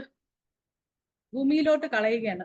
അത് താഴോട്ട് പോവുകയല്ല, നമ്മളെ മുകളിലോട്ട്, ഹൃദയത്തിന്റെ മോൾ ഭാഗത്തുള്ള ഒരു കൈ എന്നുകൊണ്ട് നമ്മുടെ ഹൃദയത്തിന്റെ മുകളിലായിട്ട് വരും. മുകളിലൂടെ അത് പോയില്ലെങ്കിൽ അത് നമ്മുടെ എനർജിയുടെ ആരോഗ്യത്തെ തന്നെ ബാധിക്കും എന്നാണ് പൂർവികര് പറയുന്നത്. അതിന്റെ ഭാഗമായിട്ടാണ് നമ്മൾ ഉണർന്നെണീക്കുമ്പോൾ ആദ്യം തന്നെ കൈയാണ് തൊടുന്നത്. അപ്പൊ ഇതിന്റെ ഈ പറഞ്ഞതുപോലെ ഒരു സയന്റിഫിക് ആയിട്ടുള്ള വശമാണ് ഇത്. പക്ഷെ ഇതും ആരും പറഞ്ഞു കൊടുത്തിട്ടില്ല. എണീക്കിപ്പം ഭൂമിയെ ദേവിയെ തൊഴുതിട്ട് എണീക്കണം എന്ന് മാത്രമേ പറഞ്ഞിട്ടുള്ളൂ. എന്തിനാണെന്ന് ചോദിച്ചാൽ ഇതിൻ്റെ അകത്തൊരു സയന്റിഫിക് വശമുണ്ട്. അത് നമ്മൾ മനസ്സിലാക്കണം. അപ്പൊ എന്ത് കാര്യം, ഭാരതത്തിലെ ഏതൊരു ആചാരവും അനുഷ്ഠാനങ്ങളും എടുത്താലും ഇത്തരത്തിലുള്ള വലിയ ശാസ്ത്രീയ രഹസ്യങ്ങൾ ഒളിഞ്ഞു കിടപ്പുണ്ട് അതില്. അപ്പൊ അതുകൊണ്ട് തന്നെയാണ് ഓരോ കാര്യങ്ങളും ആചാര്യന്മാർ നമ്മൾക്ക് ചിട്ടയായിട്ട് ചെയ്യാൻ വേണ്ടി പറഞ്ഞിരിക്കുന്നത്. അപ്പൊ ഇത് നമ്മുടെ അനുഷ്ഠാനങ്ങളിലെ 2 കാര്യങ്ങളെ ഞാൻ ഇന്നിവിടെ സൂചിപ്പിച്ചിട്ടുള്ളൂ. ഇനിയും ധാരാളം കാര്യങ്ങളുണ്ട്. തുളസിക്ക് വെള്ളം ഞാൻ നേരത്തെ പറഞ്ഞായിരുന്നു. അതെല്ലാം ചെയ്യുന്ന, അത് നമ്മൾ കിടക്കുന്നത് വരെയുള്ള നമ്മളെ എന്താ പറയാ, കിടക്കുന്ന സമയത്ത് ക്ഷമാർപ്പണം, കരചരണ കൃതംബ കർമ്മജംബ കായജംബ, അത് പറയുന്നത് വരെ നമ്മൾ എല്ലാ കാര്യങ്ങളും ചെയ്യാൻ വേണ്ടിയിട്ട് ഒരു ചിട്ട നമുക്ക് ആചാര്യന്മാർ പറഞ്ഞു തന്നിട്ടുണ്ട്. പക്ഷെ നമുക്ക് ഇന്നത്തെ ഈ ബിസി ലൈഫില്, ബിസി ഷെഡ്യൂളില് നമുക്ക് പല കാര്യങ്ങളും ചെയ്യാൻ ബുദ്ധിമുട്ടുണ്ട്. പക്ഷെ എന്നിരുന്നാലും ഈ കാര്യങ്ങൾ, ഈ 2 കാര്യമെങ്കിലും നമുക്ക് അത്യാവശ്യം ചെയ്യാൻ പറ്റുന്ന ഒരു കാര്യമാണ്. അത് നമ്മള് കുട്ടികള്, ഇതില് ധാരാളം കുട്ടികളുണ്ടെന്ന് പറഞ്ഞു. ആ കുട്ടികൾ ഇനിയെങ്കിലും നമ്മുടെ ധർമ്മത്തിന്റെ ആ ഒരു ഇമ്പോർട്ടൻസ്, നമ്മുടെ ആചാര്യന്മാർ പറഞ്ഞു തന്നിട്ടുള്ള കാര്യങ്ങളുടെ ആ ഒരു ഇമ്പോർട്ടൻസ് എന്താണെന്ന് മനസ്സിലാക്കി ഈ കാര്യങ്ങളെല്ലാം നമ്മൾ പ്രാവർത്തികമാക്കാൻ വേണ്ടിയിട്ട് നമ്മൾ ശ്രമിക്കേണ്ടതാണ്. അപ്പൊ നമ്മൾ നേരത്തെ പറഞ്ഞു ഹിന്ദു എന്ന് പറഞ്ഞു. അപ്പൊ ഹിന്ദു എന്ന് പറഞ്ഞു, നമ്മളെല്ലാം ഹിന്ദുക്കളാണെന്ന് പറഞ്ഞു, നമ്മൾ ധർമ്മം ആചരിക്കുന്നവരാണെന്ന് പറഞ്ഞു, അല്ലെങ്കിൽ മോക്ഷപ്രാപ്തി ജീവിച്ചിരിക്കുമ്പോഴേ മോക്ഷപ്രാപ്തിക്ക് വേണ്ടിയിട്ട് ധർമ്മം ആചരിക്കുന്നവരാണെന്ന് പറഞ്ഞു, എല്ലാം പറഞ്ഞു. വെറും ഒരു പേര് ഇട്ട് കഴിഞ്ഞാൽ നമ്മൾ ഹിന്ദു ആവും അല്ലെ? ലക്ഷ്മി, പാർവതി അല്ലെങ്കിൽ സരസ്വതി എന്നൊക്കെ പേരിട്ടു, ഞാൻ ഹിന്ദു ആവുമോ? ഒരു കാരണവശാലും വെറും ഒരു പേരിട്ടെന്ന് പറഞ്ഞ് നമ്മൾ ആ ഹിന്ദു അല്ലെങ്കിൽ സനാതന ധർമ്മ വിശ്വാസി ആവില്ല എന്നാണ് നമ്മുടെ ആചാര്യന്മാർ പറയുന്നത്. നമ്മുടെ ചിദാനന്ദപുരി സ്വാമികൾ തന്നെ പറയും, ഹിന്ദു നാമധാരികളായിട്ടുള്ള ജന്തുക്കൾ എന്നാണ് അദ്ദേഹം പറയുന്നത്. അത് കറക്റ്റ് ആണ്. നോക്കൂ, നമ്മൾ ഹിന്ദു നാമം ഇട്ടിരിക്കുന്നു എന്നേ ഉള്ളൂ അല്ലെ? ഒരു പട്ടിക്കുട്ടിക്കും പൂച്ചക്കുട്ടിക്കും ഒക്കെ പല പേരും ഇട്ടിട്ടുണ്ട്. അവർക്ക് പേരിട്ടെന്ന് പറഞ്ഞിട്ട് അവർക്ക് എന്തെങ്കിലും ഒരു ഗുണം അല്ലെങ്കിൽ അവർക്കും ഉണ്ട് സ്നേഹവും നന്ദിയല്ല, ഞാൻ ഇല്ല എന്ന് പറയില്ല, മൃഗങ്ങളും ഉണ്ട്, ഇല്ല എന്നല്ല പറയുന്നത്. പക്ഷെ അതുപോലെ തന്നെ നമുക്കൊരു പേരിട്ട് നമ്മളെ ഇനി ഭൂമിയിലോട്ട് വിട്ടിരിക്കുകയാണ് ലക്ഷ്മി പ്രിയ, ഹിന്ദുവാണ്, ഒരു കാര്യവും ചെയ്യൂല, അമ്പലത്തിൽ പോവും. എന്തിനാ? എനിക്ക് മാർക്ക് കിട്ടണം, എൻ്റെ മോള് വലിയതാവണം, എൻ്റെ ഹസ്ബൻഡിന് വലിയ പണി കിട്ടണം, എനിക്ക് വലിയ ജോലി കിട്ടണം, വലിയ ശമ്പളം കിട്ടണം, ഇതിന് മാത്രം പോയാല് ഞാൻ ഹിന്ദു ആവുമോ? ഒരു കാരണവശാലും ഞാൻ ഹിന്ദു ആവില്ല. ഇപ്പൊ ഹിന്ദു ആവണമെങ്കിൽ നമ്മൾ ചെയ്യേണ്ടതായിട്ടുള്ള, നിത്യവും അനുഷ്ഠിക്കേണ്ടതായിട്ടുള്ള മറ്റൊരു കാര്യമാണ് പഞ്ചമഹായജ്ഞങ്ങൾ എന്ന് പറയുന്ന കാര്യം. അത് നമ്മൾ അറിഞ്ഞിരിക്കേണ്ട കാര്യങ്ങളാണ് പഞ്ചമഹായജ്ഞങ്ങൾ. ആ പഞ്ചമഹായജ്ഞങ്ങൾ ഏതൊക്കെയാണ് എന്ന് നമുക്ക് ഒന്നൊന്നായിട്ട് നോക്കാവുന്നതാണ്. ആദ്യത്തെ യജ്ഞം എന്ന് പറയുന്നത് ബ്രഹ്മയജ്ഞം അല്ലെങ്കിൽ ഋഷിയജ്ഞം എന്നാണ് അതിനെ പറയുന്നത്. അതായത് നമ്മുടെ പൂർവികരും ആചാര്യന്മാരും ധാരാളം ഗ്രന്ഥങ്ങളും ശ്രുതിയായിട്ടും സ്മൃതികളായിട്ടും പുരാണങ്ങളായിട്ടും ധർമ്മശാസ്ത്രങ്ങളായിട്ടും ഒക്കെ നമുക്ക് ധാരാളം കാര്യങ്ങൾ തന്നിട്ടുണ്ട്, നൽകിയിട്ടുണ്ട്. അപ്പൊ അതിന്റെ ഒരു അംശമെങ്കിലും അല്ലെങ്കിൽ അതുമായി ബന്ധപ്പെട്ട ഒരു ശ്ലോകമെങ്കിലും നമ്മൾ നിത്യവും പഠിക്കുവാൻ വേണ്ടിയിട്ടുള്ള ഒരു ശ്രമം നടത്തണം. ഇന്നിപ്പോ ധാരാളം നാരായണീയ സമിതികളും ധാരാളം ഗീതാ ക്ലാസ്സുകളും ഒക്കെ ഉണ്ട്. പക്ഷേ ഞാൻ അവരെ ആരെയും കുറ്റപ്പെടുത്തി പറയുകയോ അല്ലെങ്കിൽ അത് മോശമെന്നോ ഒന്നും അല്ല പറയുന്നത്. നമ്മൾ ഈ ഗീതാ ക്ലാസ്സിൽ പോയാലും നാരായണീയ ക്ലാസ്സിന് പോയാലും മറ്റേത് ഗ്രന്ഥ പഠനത്തിന് പോയിരുന്നാലും അത് പഠിച്ച് എൻ്റെ വീട്ടിൽ വന്നിരുന്ന് എൻ്റെ മക്കൾക്ക് മാത്രം നല്ലത് വരട്ടെ എന്ന് പ്രാർത്ഥിക്കുന്നതിനെക്കാട്ടി ലോകാ സമസ്ത സുഖിനോ ഭവന്തു എന്നുള്ള രീതിയിലുള്ള പ്രവർത്തനം നമ്മൾ കാഴ്ചവെച്ചെങ്കിൽ എന്തായിരിക്കും നമ്മുടെ ഹിന്ദുക്കളുടെ കാര്യം എന്നൊന്ന് ആലോചിച്ച് നോക്കൂ. എല്ലാവരും ഒരേപോലെ വളർന്ന് എല്ലാവരും നല്ല മിടുക്കരായിട്ട് വരുമായിരുന്നു അല്ലേ? പക്ഷെ എപ്പോഴും നമ്മൾ ഇടുങ്ങിയ ചിന്താഗതിക്കാരായിട്ട് ചുരുങ്ങി, നമ്മുടെ ആചാര്യന്മാർ നമുക്ക് എന്തൊക്കെ സ്വാതന്ത്ര്യം തന്നിട്ടുണ്ടോ അതെല്ലാം നമ്മൾ വിനിയോഗം ചെയ്തിട്ട് നമ്മൾ ചെറിയ ഹൃദയമുള്ള ആൾക്കാരായിട്ട് മാറിയിരിക്കുകയാണ്. അപ്പൊ നമ്മള് ഈ കാര്യങ്ങൾ പഠിച്ചു വെച്ചിരുന്നാ പോരാ, നമ്മൾ സമൂഹത്തിലോട്ട് ഇറങ്ങി ഈ കാര്യങ്ങൾ നമ്മൾ പൊതുജനങ്ങളെ, മറ്റുള്ള ഹിന്ദുക്കളെ പറഞ്ഞ് പഠിപ്പിച്ചു കൊടുക്കണം. ഇനി ശരി, നമുക്ക് പറഞ്ഞ് പഠിപ്പിച്ചു കൊടുക്കാൻ അങ്ങനെ ഒരു വേദിയൊന്നും ഇല്ല, ശരി, നമ്മുടെ തന്നെ കുടുംബത്തിലെ എത്രയോ പേർക്ക് ഇത്തരം കാര്യങ്ങൾ അറിഞ്ഞൂടാത്ത ധാരാളം പേരുണ്ടാവും. നമ്മുടെ കുടുംബത്തിലെ എത്രയോ തിരിഞ്ഞ് ചിന്തിക്കുന്നവരുണ്ടാവും, അവർക്ക് സനാതനധർമ്മം എന്താണെന്ന് അറിഞ്ഞൂടാത്തവരുണ്ടാവും. അവരെയൊക്കെ നമുക്കൊന്ന് പറഞ്ഞ് മനസ്സിലാക്കി കൊടുക്കാൻ ഒരു അവസരമായിട്ട് കണക്കാക്കിക്കൂടെ ഇത്തരം കാര്യങ്ങൾ പഠിക്കുന്ന സമയത്ത്? അപ്പൊ നമ്മൾ പഞ്ചമഹായജ്ഞത്തിൽ ഞാൻ പറഞ്ഞു ഇത്തരം സ്മൃതികളും പുരാണങ്ങളും ധർമ്മശാസ്ത്രങ്ങളും എല്ലാം പഠിക്കണം എന്ന് പറഞ്ഞു. ഒരു ശ്ലോകമെങ്കിലും ഡെയിലി പഠിക്കണം എന്ന് പറഞ്ഞു. ഇനി ഇത് പഠിച്ചാൽ മാത്രം പോരാ, അധ്യയനവും അധ്യാപനവും ഒരു വ്രതമായി സ്വീകരിച്ച് അത് നമ്മൾ ചെയ്യുക. അപ്പോഴാണ് അതൊരു ബ്രഹ്മയജ്ഞമാവുന്നത്, അല്ലെങ്കിൽ ഋഷി യജ്ഞമാണ് അല്ലെ? ഇല്ലെങ്കിൽ ഈ ഋഷീശ്വരന്മാരുടെ ശാപമൊക്കെ നമുക്ക് കിട്ടും. നമ്മളെല്ലാം പഠിച്ചു വെച്ചിട്ട് നമ്മൾ അടുത്ത തലമുറയ്ക്ക് കൊടുക്കാതിരിക്കുക, നമ്മൾ മറ്റുള്ളവർക്ക് പകർന്നു കൊടുക്കാതിരിക്കുക. അവര് കഷ്ടപ്പെട്ട് നമുക്ക് വേണ്ടി ഉണ്ടാക്കി തന്നിരിക്കുക, നമ്മുടെ സനാതനധർമ്മം നിലനിർത്താൻ വേണ്ടി ഉണ്ടാക്കി തന്നിരിക്കുക. അപ്പൊ അവരുടെയൊക്കെ നമുക്ക് ഒരു പ്രാർത്ഥന ഉണ്ട്. ഇപ്പൊ ഞാൻ തന്നെ ഈ ഇതിലൊന്നല്ല, ഞാൻ എവിടെ പോയാലും ഞാൻ ചൊല്ലുന്നതാണ് ഈ സദാശിവ സമാരംഭം എന്ന് തുടങ്ങുന്ന ആ ഒരു ശ്ലോകം. എന്തിനാണ്? സദാശിവൻ തുടങ്ങി, അതായത് പരമശിവനിൽ തുടങ്ങി ശങ്കരാചാര്യർ തൊട്ട് നമ്മുടെ തൊട്ട് മുകളിലുള്ള ആചാര്യൻ അസ്മദാചാര്യൻ, അതാരാണോ അതുവരെയുള്ള ഗുരുക്കന്മാരെയാണ് ഞാൻ പ്രാർത്ഥിച്ചത്.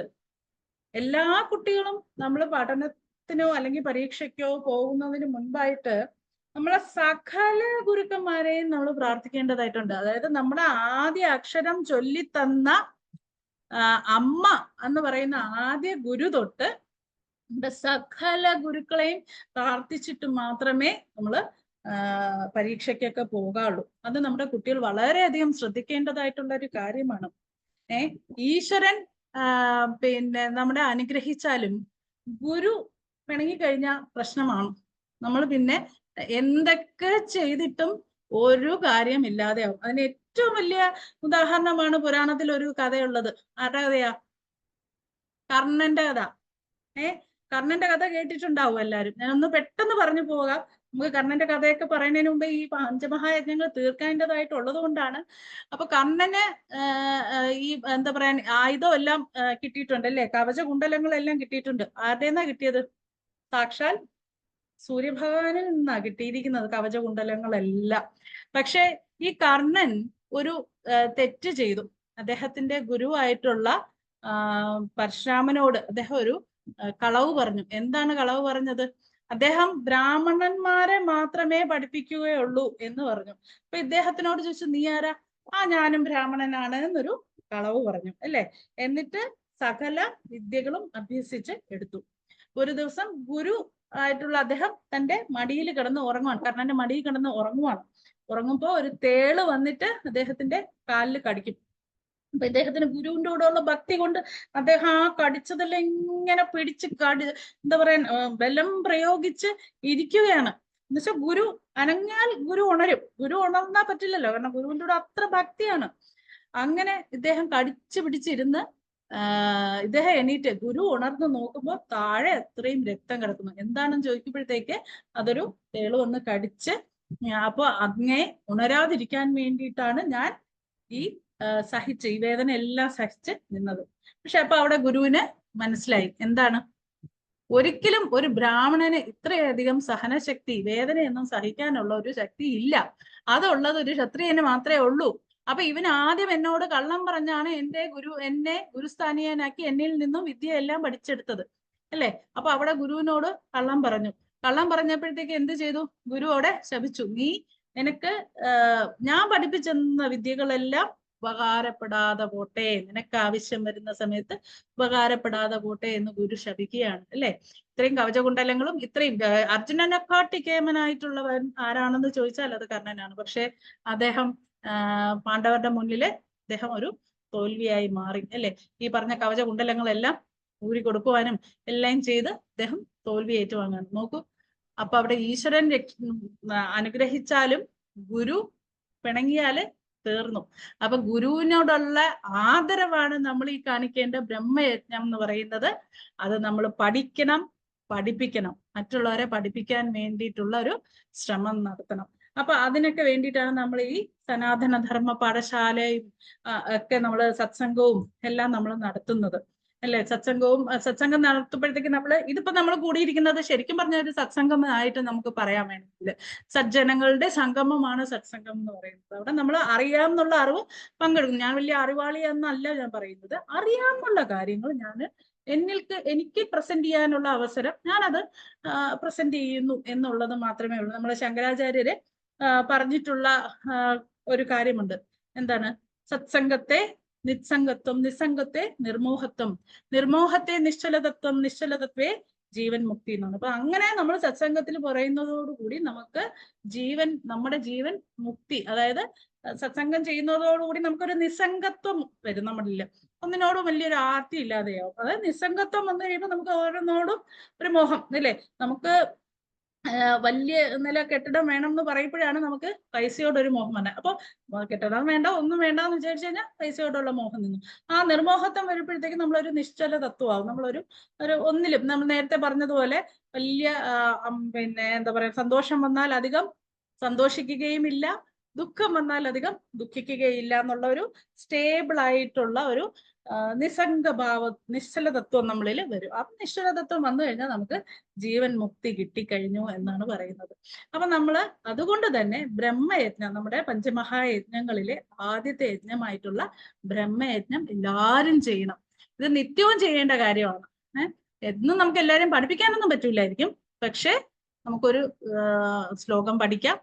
പറ്റുമെങ്കിൽ നമുക്ക് അടുത്തിരിക്കണേ, ഇപ്പൊ ഓഫീസിൽ പോകുമ്പോൾ അടുത്തിരിക്കുന്ന ഒരു വ്യക്തിക്ക് നമുക്ക് പറഞ്ഞു കൊടുക്കാം, അത് മതി. ഒരുപാട് പേർക്ക് പഠിപ്പിക്കണം എന്നൊന്നും നമ്മൾ പറയുന്നില്ല. അപ്പൊ അതാണ് നമ്മുടെ ബ്രഹ്മയജ്ഞം. അടുത്തത് വരുന്നതാണ് നമ്മുടെ നൃയജ്ഞം അല്ലെങ്കിൽ അതിഥി യജ്ഞം എന്ന് പറയുന്നത്. അപ്പൊ നൃയജ്ഞം എന്ന് പറയുന്നത് മനുഷ്യനെ നമ്മൾ ദേവനായി കണ്ട് അവനെ സന്തോഷിപ്പിക്കുന്നതിനെയാണ് നമ്മൾ നൃയജ്ഞം എന്ന് പറയുന്നത്, അല്ലെ? അതിനാണ് പണ്ട് നമ്മുടെ ആൾക്കാർ പറയുന്നത് അതിഥി ദേവോ ഭവ. നമ്മള് ഏറ്റവും അധികം ചെയ്യുന്ന ഒരു കാര്യമാണ് അതിഥി. തിഥി നോക്കാതെ വരണം, അതായത് ദിവസം നോക്കാതെ നമ്മുടെ വീട്ടിൽ വരുന്ന വ്യക്തിയെ നമ്മള് ദൈവതുല്യനായി കണ്ട് അവന് വേണ്ട കാര്യങ്ങൾ ചെയ്യുക എന്നുള്ളത് നമ്മളെ പണ്ട് മുതലേ നമ്മളെ ഋഷീശ്വരന്മാര് നമ്മളെ പഠിപ്പിച്ചിട്ടുണ്ട്. അപ്പൊ നൃയജ്ഞം, അതിൽ നമ്മള് നൃയജ്ഞത്തിൽ ഇത് മാത്രമല്ല വരുന്നത്, എംപവർ ചെയ്യുന്നത് ഒരു നൃയജ്ഞമുണ്ട്. നോക്കൂ, നമ്മുടെ പഞ്ചമഹായജ്ഞങ്ങളിലെ ഇപ്പം പറഞ്ഞ 2 കാര്യങ്ങൾ എംപവർ ഫൗണ്ടേഷൻ ചെയ്യുന്നുണ്ട്. ബ്രഹ്മയജ്ഞത്തിന്റെ ഭാഗമായിട്ടാണ് നമ്മളിപ്പോ ഇവിടെ കൂടിയിരിക്കുന്നത്, അല്ലെ? ഇപ്പൊ ഒരു സദസ്സ് കൂട്ടി അങ്ങനെ വിളിച്ചു ചേർത്തത് കൊണ്ടല്ലേ എനിക്കറിയാവുന്ന 2 കാര്യങ്ങളാണേലും ഞാൻ ആ 2 കാര്യം ഇവിടെ പറഞ്ഞു തന്നത്. അതുപോലെ തന്നെ നൃയജ്ഞം ചെയ്യുന്നു. എന്തിനാ?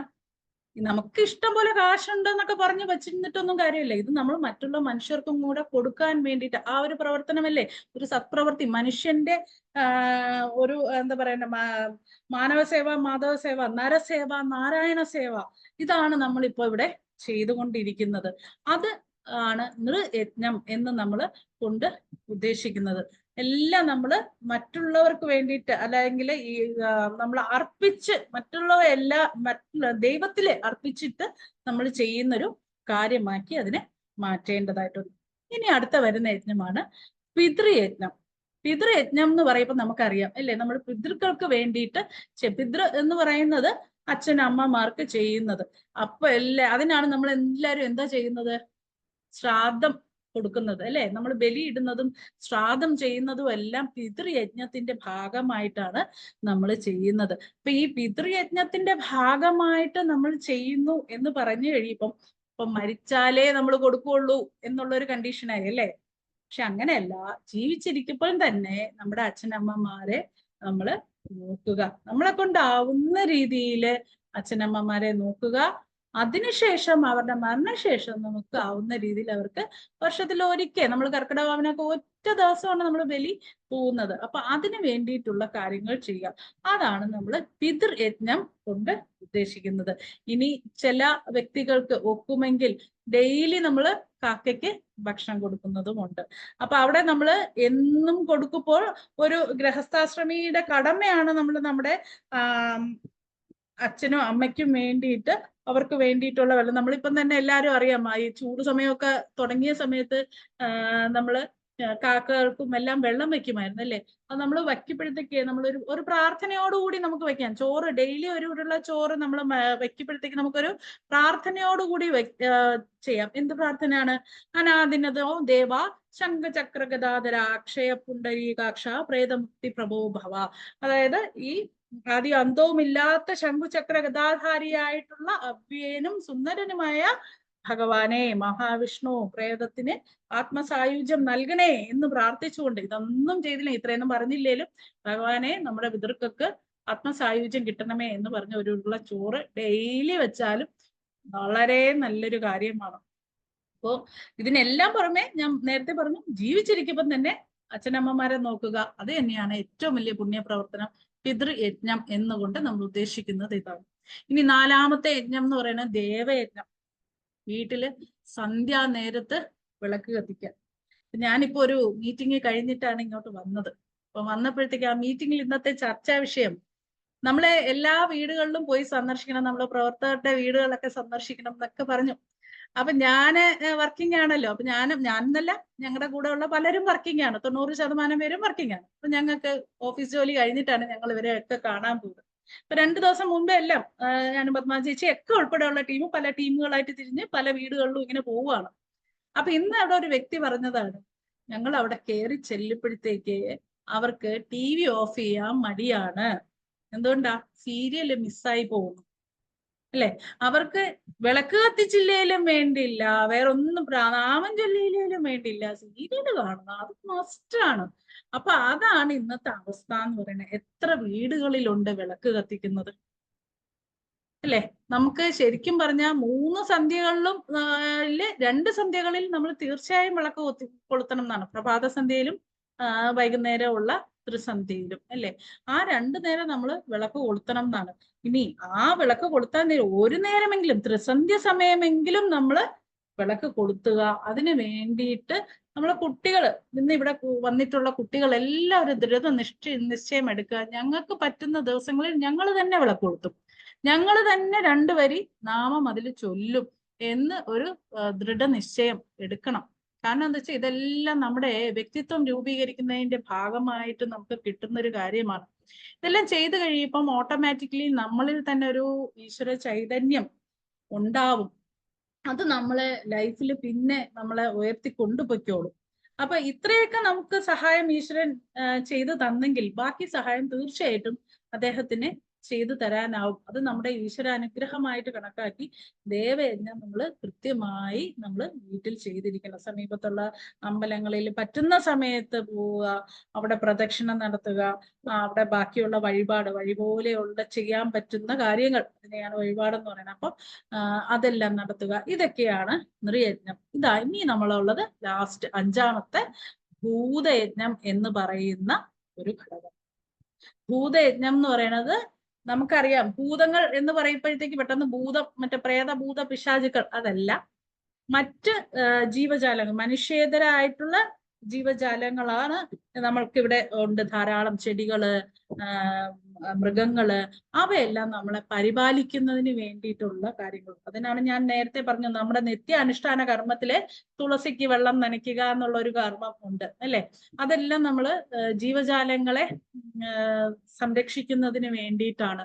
അതുപോലെ തന്നെ നമ്മൾ കോല ഇടുമായിരുന്നു പണ്ട്, അരിപ്പൊടി കോല ഇടുമായിരുന്നു. എന്തിനാണ് അരിപ്പൊടി കോല ഇടുന്നത്? അവിടെ ഉള്ള ചെറിയ ചെറിയ ഉറുമ്പുകളും ചെറിയ ചെറിയ ജീവികൾക്കും വേണ്ടിയിട്ടുള്ള ആഹാരമാണ് കൊടുക്കുന്നത്. ഇന്ന് നമുക്ക് കോലപ്പൊടി എന്ന് പറയുന്ന സാധനം ഇട്ട് കഴിഞ്ഞാൽ ജീവജാലമല്ല നമ്മൾ പോലും അടിച്ചു പോകും, അത്ര വിഷമാണ് ആ കോലപ്പൊടിയിന്റെ അകത്തുള്ളത്. അപ്പൊ നമ്മളത് മനസ്സിലാക്കിയിട്ട് നമ്മൾ കോല ഇടുന്നതൊക്കെ ഈ നമ്മുടെ എന്താ പ്രകൃതിയിലെ മറ്റ് ജീവജാലങ്ങൾക്ക് വേണ്ടിയിട്ടാണ്. അതുപോലെ തന്നെ നമ്മൾ നേരത്തെ ഞാൻ പറഞ്ഞതുപോലെ കിളികൾക്കൊക്കെ വെള്ളം വയ്ക്കുക. പിന്നെ നമ്മളെന്തിനാ മീനിനൊക്കെ ഭക്ഷണം കൊടുക്കാറില്ലേ? നമ്മൾ ഈ ബലി തൂവിയ സാധനങ്ങളെല്ലാം കൊണ്ട് കൊടുക്കുന്നത് മീനിനാണ് അല്ലെ? അപ്പൊ അവിടെ അതിനും വേണ്ടേ? ഈ ഭൂലോകത്ത് ദൈവം സൃഷ്ടിച്ചിരിക്കുന്ന സകല ചരാചരങ്ങൾക്കും ഒരേ അധികാരമാണ് ഈ ഭൂമിയിൽ ജീവിക്കാൻ. നമ്മൾ മനുഷ്യര് വലിയ ആളാണെന്ന് വിചാരിച്ച് ബാക്കി എല്ലാത്തിനെയും വെട്ടി നശിപ്പിച്ച് മൃഗങ്ങളെയും കൊന്ന് ഇങ്ങനെ ജീവിക്കുവാണ്. നമുക്ക് അവരെ പരിപാലിക്കുവാനുള്ള ഒരു ഉത്തരവാദിത്വം കൂടെ നമുക്ക് ഉണ്ട്. അതായത് ഈ എന്ത് പറയാനാണ്, നമ്മുടെ പ്രകൃതിയെ പരിപാലിക്കുവാൻ വേണ്ടിയിട്ടുള്ള ഉത്തരവാദിത്വം നമുക്കുണ്ട്. നമ്മുടെ ഈ ഭൂതയജ്ഞം പറയുമ്പോൾ ഞാൻ എപ്പോഴും പറയാൻ ആഗ്രഹിക്കുന്ന ഒരു കാര്യമാണ്, നമ്മുടെ ഭൂതഗണങ്ങളെ പരിപാലിക്കുന്ന ദേവൻ ആരാണെന്നറിയോ? അതായത് ഈ ഭൂതം എന്ന് പറയുന്നത് ഞാൻ ഉദ്ദേശിച്ചത് ചെടികളും മലകളും മഴയും പുഴകളും എല്ലാത്തിനെയും പരിപാലിക്കുന്ന ദേവൻ ആരാണെന്നറിയോ? അയ്യപ്പസ്വാമി. അതുകൊണ്ടാണ് നമ്മള് ഭൂതനാഥ സദാനന്ദൻ, അതെ അതെ, ആ ഒരു ഇത് നമ്മൾ പറയുന്നത് അതാണ്. ആ ഒരു അദ്ദേഹത്തിനെയാണ് നമ്മള് ഇതിന്റെ എല്ലാം ഭൂതനാഥൻ എന്ന് പറയുന്നത്. 5 ദൈവങ്ങളുടെ നാഥൻ അല്ല, 5ന്റെ അപ്പൻ എന്നാണ്. അങ്ങനെയാണ് അയ്യപ്പൻ എന്നുള്ള പേര് വന്നു എന്ന് വരെ അതിലൊരു ഇതുണ്ട്. അപ്പൊ ഈ നമുക്കറിയാം ഏറ്റവും അധികം പ്രളയം സംഭവിച്ചത് ഏത് വർഷമാണെന്ന് അറിയൂ? ഏത് വർഷമാണ് പ്രളയമൊക്കെ? നമ്മൾ ശബരിമല വിഷയം കത്തി നിന്ന വർഷമാണ് പ്രളയം സംഭവിച്ച അതായത് ഈ എൻവയോൺമെന്റ് കംപ്ലീറ്റ് എല്ലാം, അതായത് എന്താ പറയാ, പ്രകൃതി മുഴുവൻ ദേഷ്യം കൊണ്ട് ഇവിടെ മുഴുവൻ എന്താ നശിപ്പിച്ചത് ആ ഒരു സമയത്തായിരുന്നു. അത് നമ്മുടെ അയ്യപ്പനോടുള്ള എന്താ പറയുക, ഇവരെ കളിച്ചതിന്റെ ഒരു ഫലമായിട്ട് അദ്ദേഹം കൊടുത്തതായിട്ടാണ് ഞാൻ വിശ്വസിക്കുന്നത്. അപ്പൊ ഇങ്ങനെയൊക്കെ ഉള്ള കാര്യങ്ങളുണ്ട്. അപ്പൊ നമ്മുടെ ഭൂതങ്ങളുടെ നാഥൻ എന്ന് പറയുന്നത് അയ്യപ്പസ്വാമിയാണ്. അത് നമ്മൾ അറിഞ്ഞിരിക്കണം. അപ്പൊ നമ്മുടെ വൃക്ഷലതാദികൾക്കെല്ലാം ഡെയിലി വെള്ളം കൊടുക്കുക, മൃഗങ്ങളെ നമ്മൾ സംരക്ഷിക്കുക, ഇത്തരം കാര്യങ്ങളാണ് നമ്മൾ ഭൂതയജ്ഞത്തിൽ ഉൾപ്പെട്ടിരുന്നത്. അങ്ങനെ 5 യജ്ഞങ്ങളെ പറ്റിയിട്ടും നമ്മൾ പഠിച്ചു. ഈ 5 യജ്ഞങ്ങൾ നമുക്ക് ഡെയിലി ചെയ്യാവുന്ന കാര്യങ്ങളല്ലേ? ഡെയിലി ചെയ്യാന്നുള്ള കാര്യമല്ലേ? ഒരു ശ്ലോകം പഠിക്കുക, ഏതെങ്കിലും ഒരു മനുഷ്യനെ ഒന്ന് സഹായിക്കുക, പിന്നെ നമ്മളെ പിതൃക്കളെ ഒന്ന് ഓർമ്മിച്ച് അവർക്ക് വേണ്ടിയിട്ട് ഓരോരുള്ള ചോറ് വെക്കണ്ട, ഇനി ഒന്നും വെക്കണ്ട, നിങ്ങൾ ഒന്നും പിതൃക്കളെ നമ്മളെ ഇത്രയും വളർത്തി വലുതാക്കിയ അച്ഛൻ, അമ്മ, അപ്പൂപ്പന്മാരെയൊക്കെ ഒന്ന് ഓർമ്മിച്ചാൽ മതി. അവർക്ക് സന്തോഷമാണ് അവർക്ക്. അപ്പൊ അവരെ ഒന്ന് സ്മരിക്കുക, അവർക്ക് വേണ്ടിയിട്ട് ഒരു ഉരുള ചോറ് മാറ്റി വെക്കുക കാക്കയ്ക്ക് എന്ന് പറഞ്ഞിട്ട്. പിന്നെ ഈശ്വരനെ ഭജിക്കാൻ വേണ്ടിയിട്ട് വിളക്ക് കത്തിക്കുക, അതുപോലെ തന്നെ നമ്മൾ അമ്പലങ്ങളിലോട്ട് പോവുക, അതുപോലെ തന്നെ ഭൂതയജ്ഞമായിട്ട് നമ്മുടെ പ്രകൃതിയെ പരിപാലിക്കുക. ഇത്രയും കാര്യം ചെയ്തു കഴിഞ്ഞാൽ നമ്മൾ ഹിന്ദുവായി. നോക്കൂ, ഇത്രയും കാര്യമാണ് ചെയ്യേണ്ടത്. നമ്മൾ ചെയ്യുന്നുണ്ടോ എന്ന് ചോദിച്ചാൽ പലരും ചെയ്യുന്നുണ്ട്. പക്ഷെ നിങ്ങൾ ഹിന്ദു എപ്പോ ആവുന്നു? ഇത് കൃത്യമായിട്ട് അനുഷ്ഠിക്കണം. നമ്മളെ കാവൊക്കെ നമ്മൾ പരിപാലിക്കുന്നത് അതിന്റെ ഭാഗമായിട്ടാണ്. കാവ് നശിപ്പിക്കരുത്, കാവ് പരിപാലിക്കണമെന്നൊക്കെ പറയുന്നത് ഭൂതയജ്ഞത്തിന്റെ ഭാഗമായിട്ടുള്ള കാര്യമാണ്. അപ്പൊ ഇത്തരം കാര്യങ്ങളൊക്കെ ചെയ്യുമ്പോഴാണ് നമ്മൾ ശരിക്കുള്ള ഒരു ഹിന്ദുവായി മാറിയിരിക്കുന്നത്. ഇനി നമുക്ക് പറഞ്ഞിട്ടുള്ളതിൽ ഒരു വിഷയവും കൂടെ, ഒന്നല്ല 2 വിഷയങ്ങളും കൂടെ ഉണ്ട്. അത് എങ്ങനെയാണ് ഇന്നിതിപ്പോ മുന്നോട്ട് പോകും? കാരണം എന്താ വെച്ചാൽ ഇനി നമ്മൾ പറഞ്ഞിട്ടുള്ള ഒരു പഞ്ചഭൂതങ്ങളെ പറ്റിയിട്ടാണ്. പഞ്ചഭൂതങ്ങൾ ഏതൊക്കെയാണ് എന്നുള്ളതിനെ പറ്റിയിട്ടും പിന്നെ നമുക്ക് പറയാനുള്ളത് ക്ഷേത്രത്തിന്റെ പ്രദക്ഷിണം, അതായത് ക്ഷേത്രത്തിൽ പോകുമ്പം ചെയ്യാനുള്ള കാര്യങ്ങൾ എന്താണ് എന്നുള്ളതും കൂടെയാണ്. അത് എങ്ങനെയാണ് അത് മുന്നോട്ട് പോട്ടെ, പക്ഷെ കുറച്ച് സമയം കൂടെ അത് എടുക്കും. അപ്പം 1 മണിക്കൂറിൽ കൂടുതലൊക്കെ ഇരുന്ന് കഴിയുമ്പം ആൾക്കാർ എങ്ങനെയാണ് എന്നുള്ളത് അറിയില്ലാത്തതുകൊണ്ടാണ് ഞാൻ ചോദിക്കുന്നത്. മുന്നോട്ട് പോകണമെങ്കിൽ പോകാം, അതല്ല അല്ലെങ്കിൽ ഇതൊരു നല്ല സ്ഥലമാണ്. നമുക്ക് ഹോംവർക്ക് കൊടുത്തിട്ട് ഇനിയൊരു സെഷൻ ലക്ഷ്മിപ്രിയ മാം പ്രോമിസ് ചെയ്യാമെങ്കിൽ അല്ലെങ്കിൽ തുടർന്ന് പോവാം. നമുക്ക് അങ്ങനെയാണെങ്കിൽ ഞാൻ പറയുന്നത് വെച്ചാൽ നമുക്ക് ഈ പറയുന്ന പ്രദക്ഷിണ തത്വം കുറച്ച് നല്ല നീളത്തിൽ പോകുന്ന ഒരു കാര്യം, കുറച്ചും കൂടെ, അതായത് ഒരു ഏകദേശം ഒരു അരമണിക്കൂർ അത് നമുക്ക് വേണം അതിനെ പറ്റിയിട്ട് സംസാരിക്കാനാണെങ്കിലും. പിന്നെ ഈ പറഞ്ഞതുപോലെ നമ്മുടെ പിന്നെ പഞ്ചഭൂതങ്ങളും നമ്മുടെ ചക്രങ്ങളും തമ്മിലും ബന്ധമുണ്ട്. അപ്പം അതും എങ്ങനെ ബന്ധപ്പെട്ടിരിക്കുന്നു എന്നുള്ളതിനെ പറ്റി പറയണമെങ്കിലും ഒരു 10-15 മിനിറ്റ് വേണം. അപ്പൊ അതുകൊണ്ടാണ് ഞാൻ ആദ്യമേ ഈ ഒരു മോഡ്യൂൾ പറഞ്ഞപ്പോഴേ ടീച്ചർ ചേച്ചിയോട് ഞാൻ അതാ പറഞ്ഞിരുന്നത്, ഇത് എത്രത്തോളം നീണ്ടുപോകും എന്നുള്ള അറിയില്ല. പിന്നെ നമുക്കെല്ലാം ഈ ക്രിക്കറ്റ് മാന്റെ കാര്യം പറയും പോലെ തന്നെ ചില ദിവസം പേസിൽ നല്ലവണ്ണം ബാറ്റ് ചെയ്യാൻ പറ്റും അല്ലേ? സച്ചിൻ എന്നും സിക്സർ മീൻസ് സെഞ്ചുറി അടിക്കാറില്ല. അവർക്കൊരു പേസ് കിട്ടണം. നമുക്ക് ഒരു ഈശ്വരാനുഗ്രഹം, നമ്മുടെ ഗുരുക്കന്മാർക്ക് നമ്മൾ കണക്ഷൻ തന്നെ, ഞാൻ നേരത്തെ പറഞ്ഞത് മക്കൾക്കെല്ലാം മനസ്സിലായി എന്ന് ഞാൻ വിചാരിക്കുന്നു. കാരണം നമുക്കൊരു കണക്ഷൻ, ഞാൻ ഇവിടെ ഇത് സംസാരിക്കണമെങ്കിൽ എൻ്റെ ഗുരുക്കന്മാരെ എന്നെ അനുഗ്രഹിച്ചാൽ മാത്രമേ എനിക്കിതോടെ പറയാൻ പറ്റുള്ളൂ. ഇല്ലെങ്കിൽ ഞാൻ ബബ്ബ അടിക്കും, അതിൽ യാതൊരു സംശയവും വേണ്ട. അപ്പൊ കുട്ടികളായാലും പരീക്ഷയ്ക്ക് പോയിരിക്കുന്ന സമയത്ത് നമ്മളെ ഗുരുക്കന്മാരെ നമ്മൾ പ്രാർത്ഥിച്ചിട്ട് നമുക്ക് വേണ്ട വിധം നമുക്ക് ഡയറക്ഷൻ തരണമേ എന്ന് പ്രാർത്ഥിച്ചിട്ട് നമ്മൾ പരീക്ഷ എഴുതി നോക്കൂ.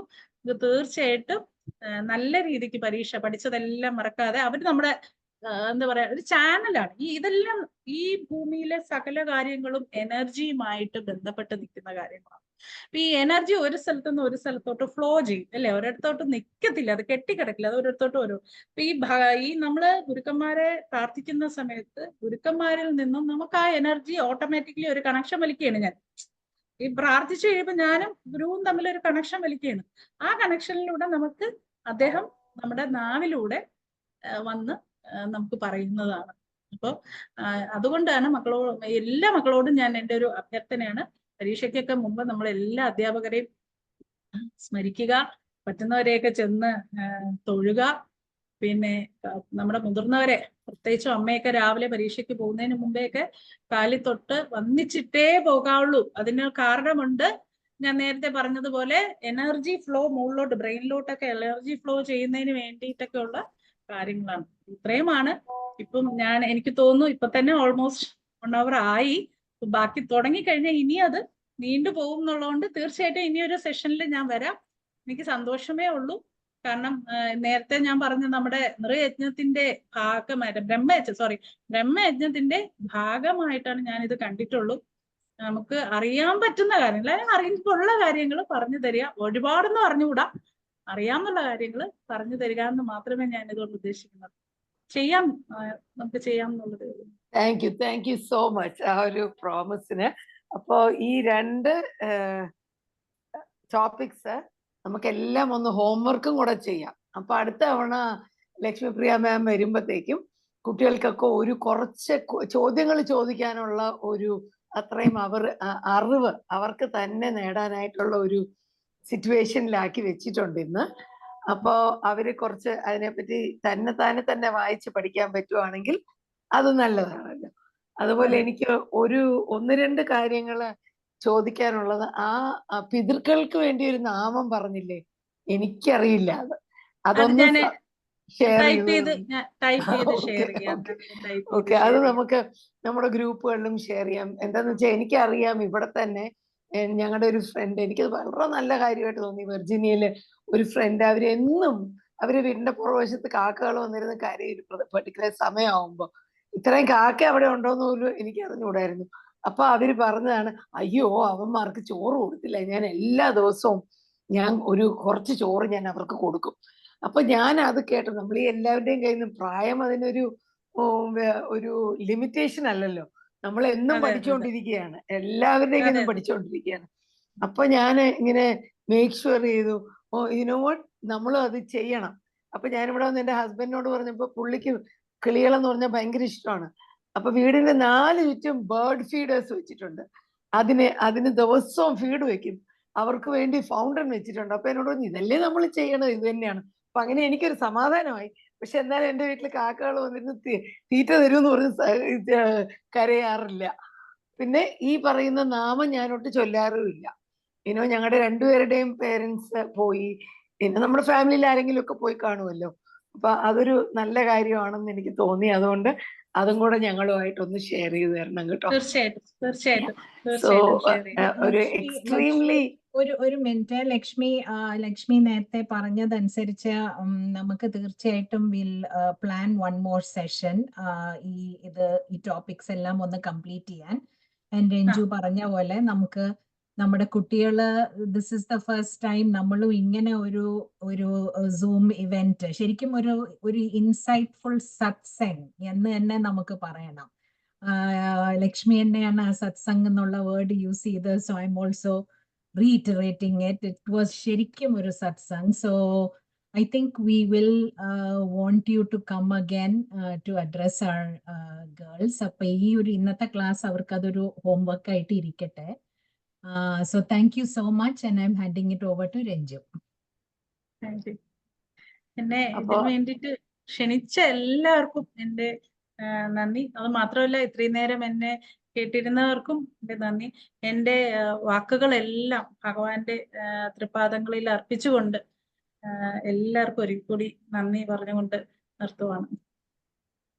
ഞങ്ങളും അതെ, പത്മ ചേച്ചിക്ക് ഞങ്ങൾ ഇത്രയും വിചാരിച്ചില്ല കേട്ടോ. ഒരു ഊണ് കിട്ടുമെന്ന് അറിയായിരുന്നു. അതൊരു സദ്യ, വിഭവസമൃദ്ധമായ ഒരു സദ്യയും പാലാടപ്രഥമനും ബോളിയും വെച്ചിട്ടുള്ള ഒരു സദ്യയാണെന്ന് വിചാരിച്ചില്ല. ഓക്കെ, സോ വളരെ വളരെ നന്നായിരുന്നു Lakshmipriya. Thank you so much.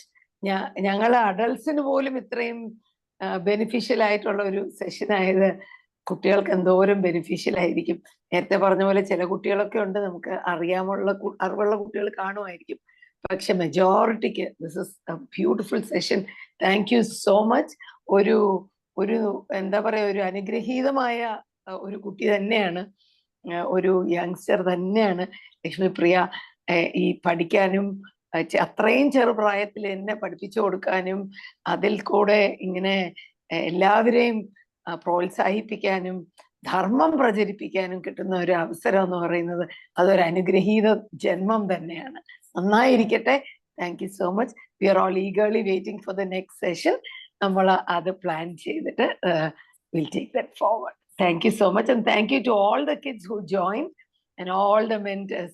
Thank you so much. I know നമ്മളിപ്പോ പറഞ്ഞപ്പോഴത്തേക്ക് നമ്മുടെ ഓരോ മെന്ററും ധർമ്മത്തിന് വേണ്ടിയിട്ട് അവര് വളരെ സോളിഡ് പീപ്പിൾ ആണ് ഞങ്ങളുടെ മെന്റേഴ്സ് ഓരോരുത്തരും.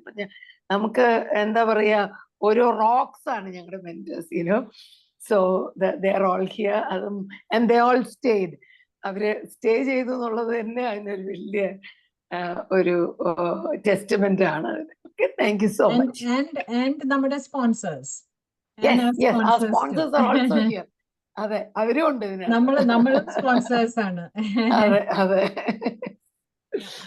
Thank you. അപ്പൊ until the next time. Thank you.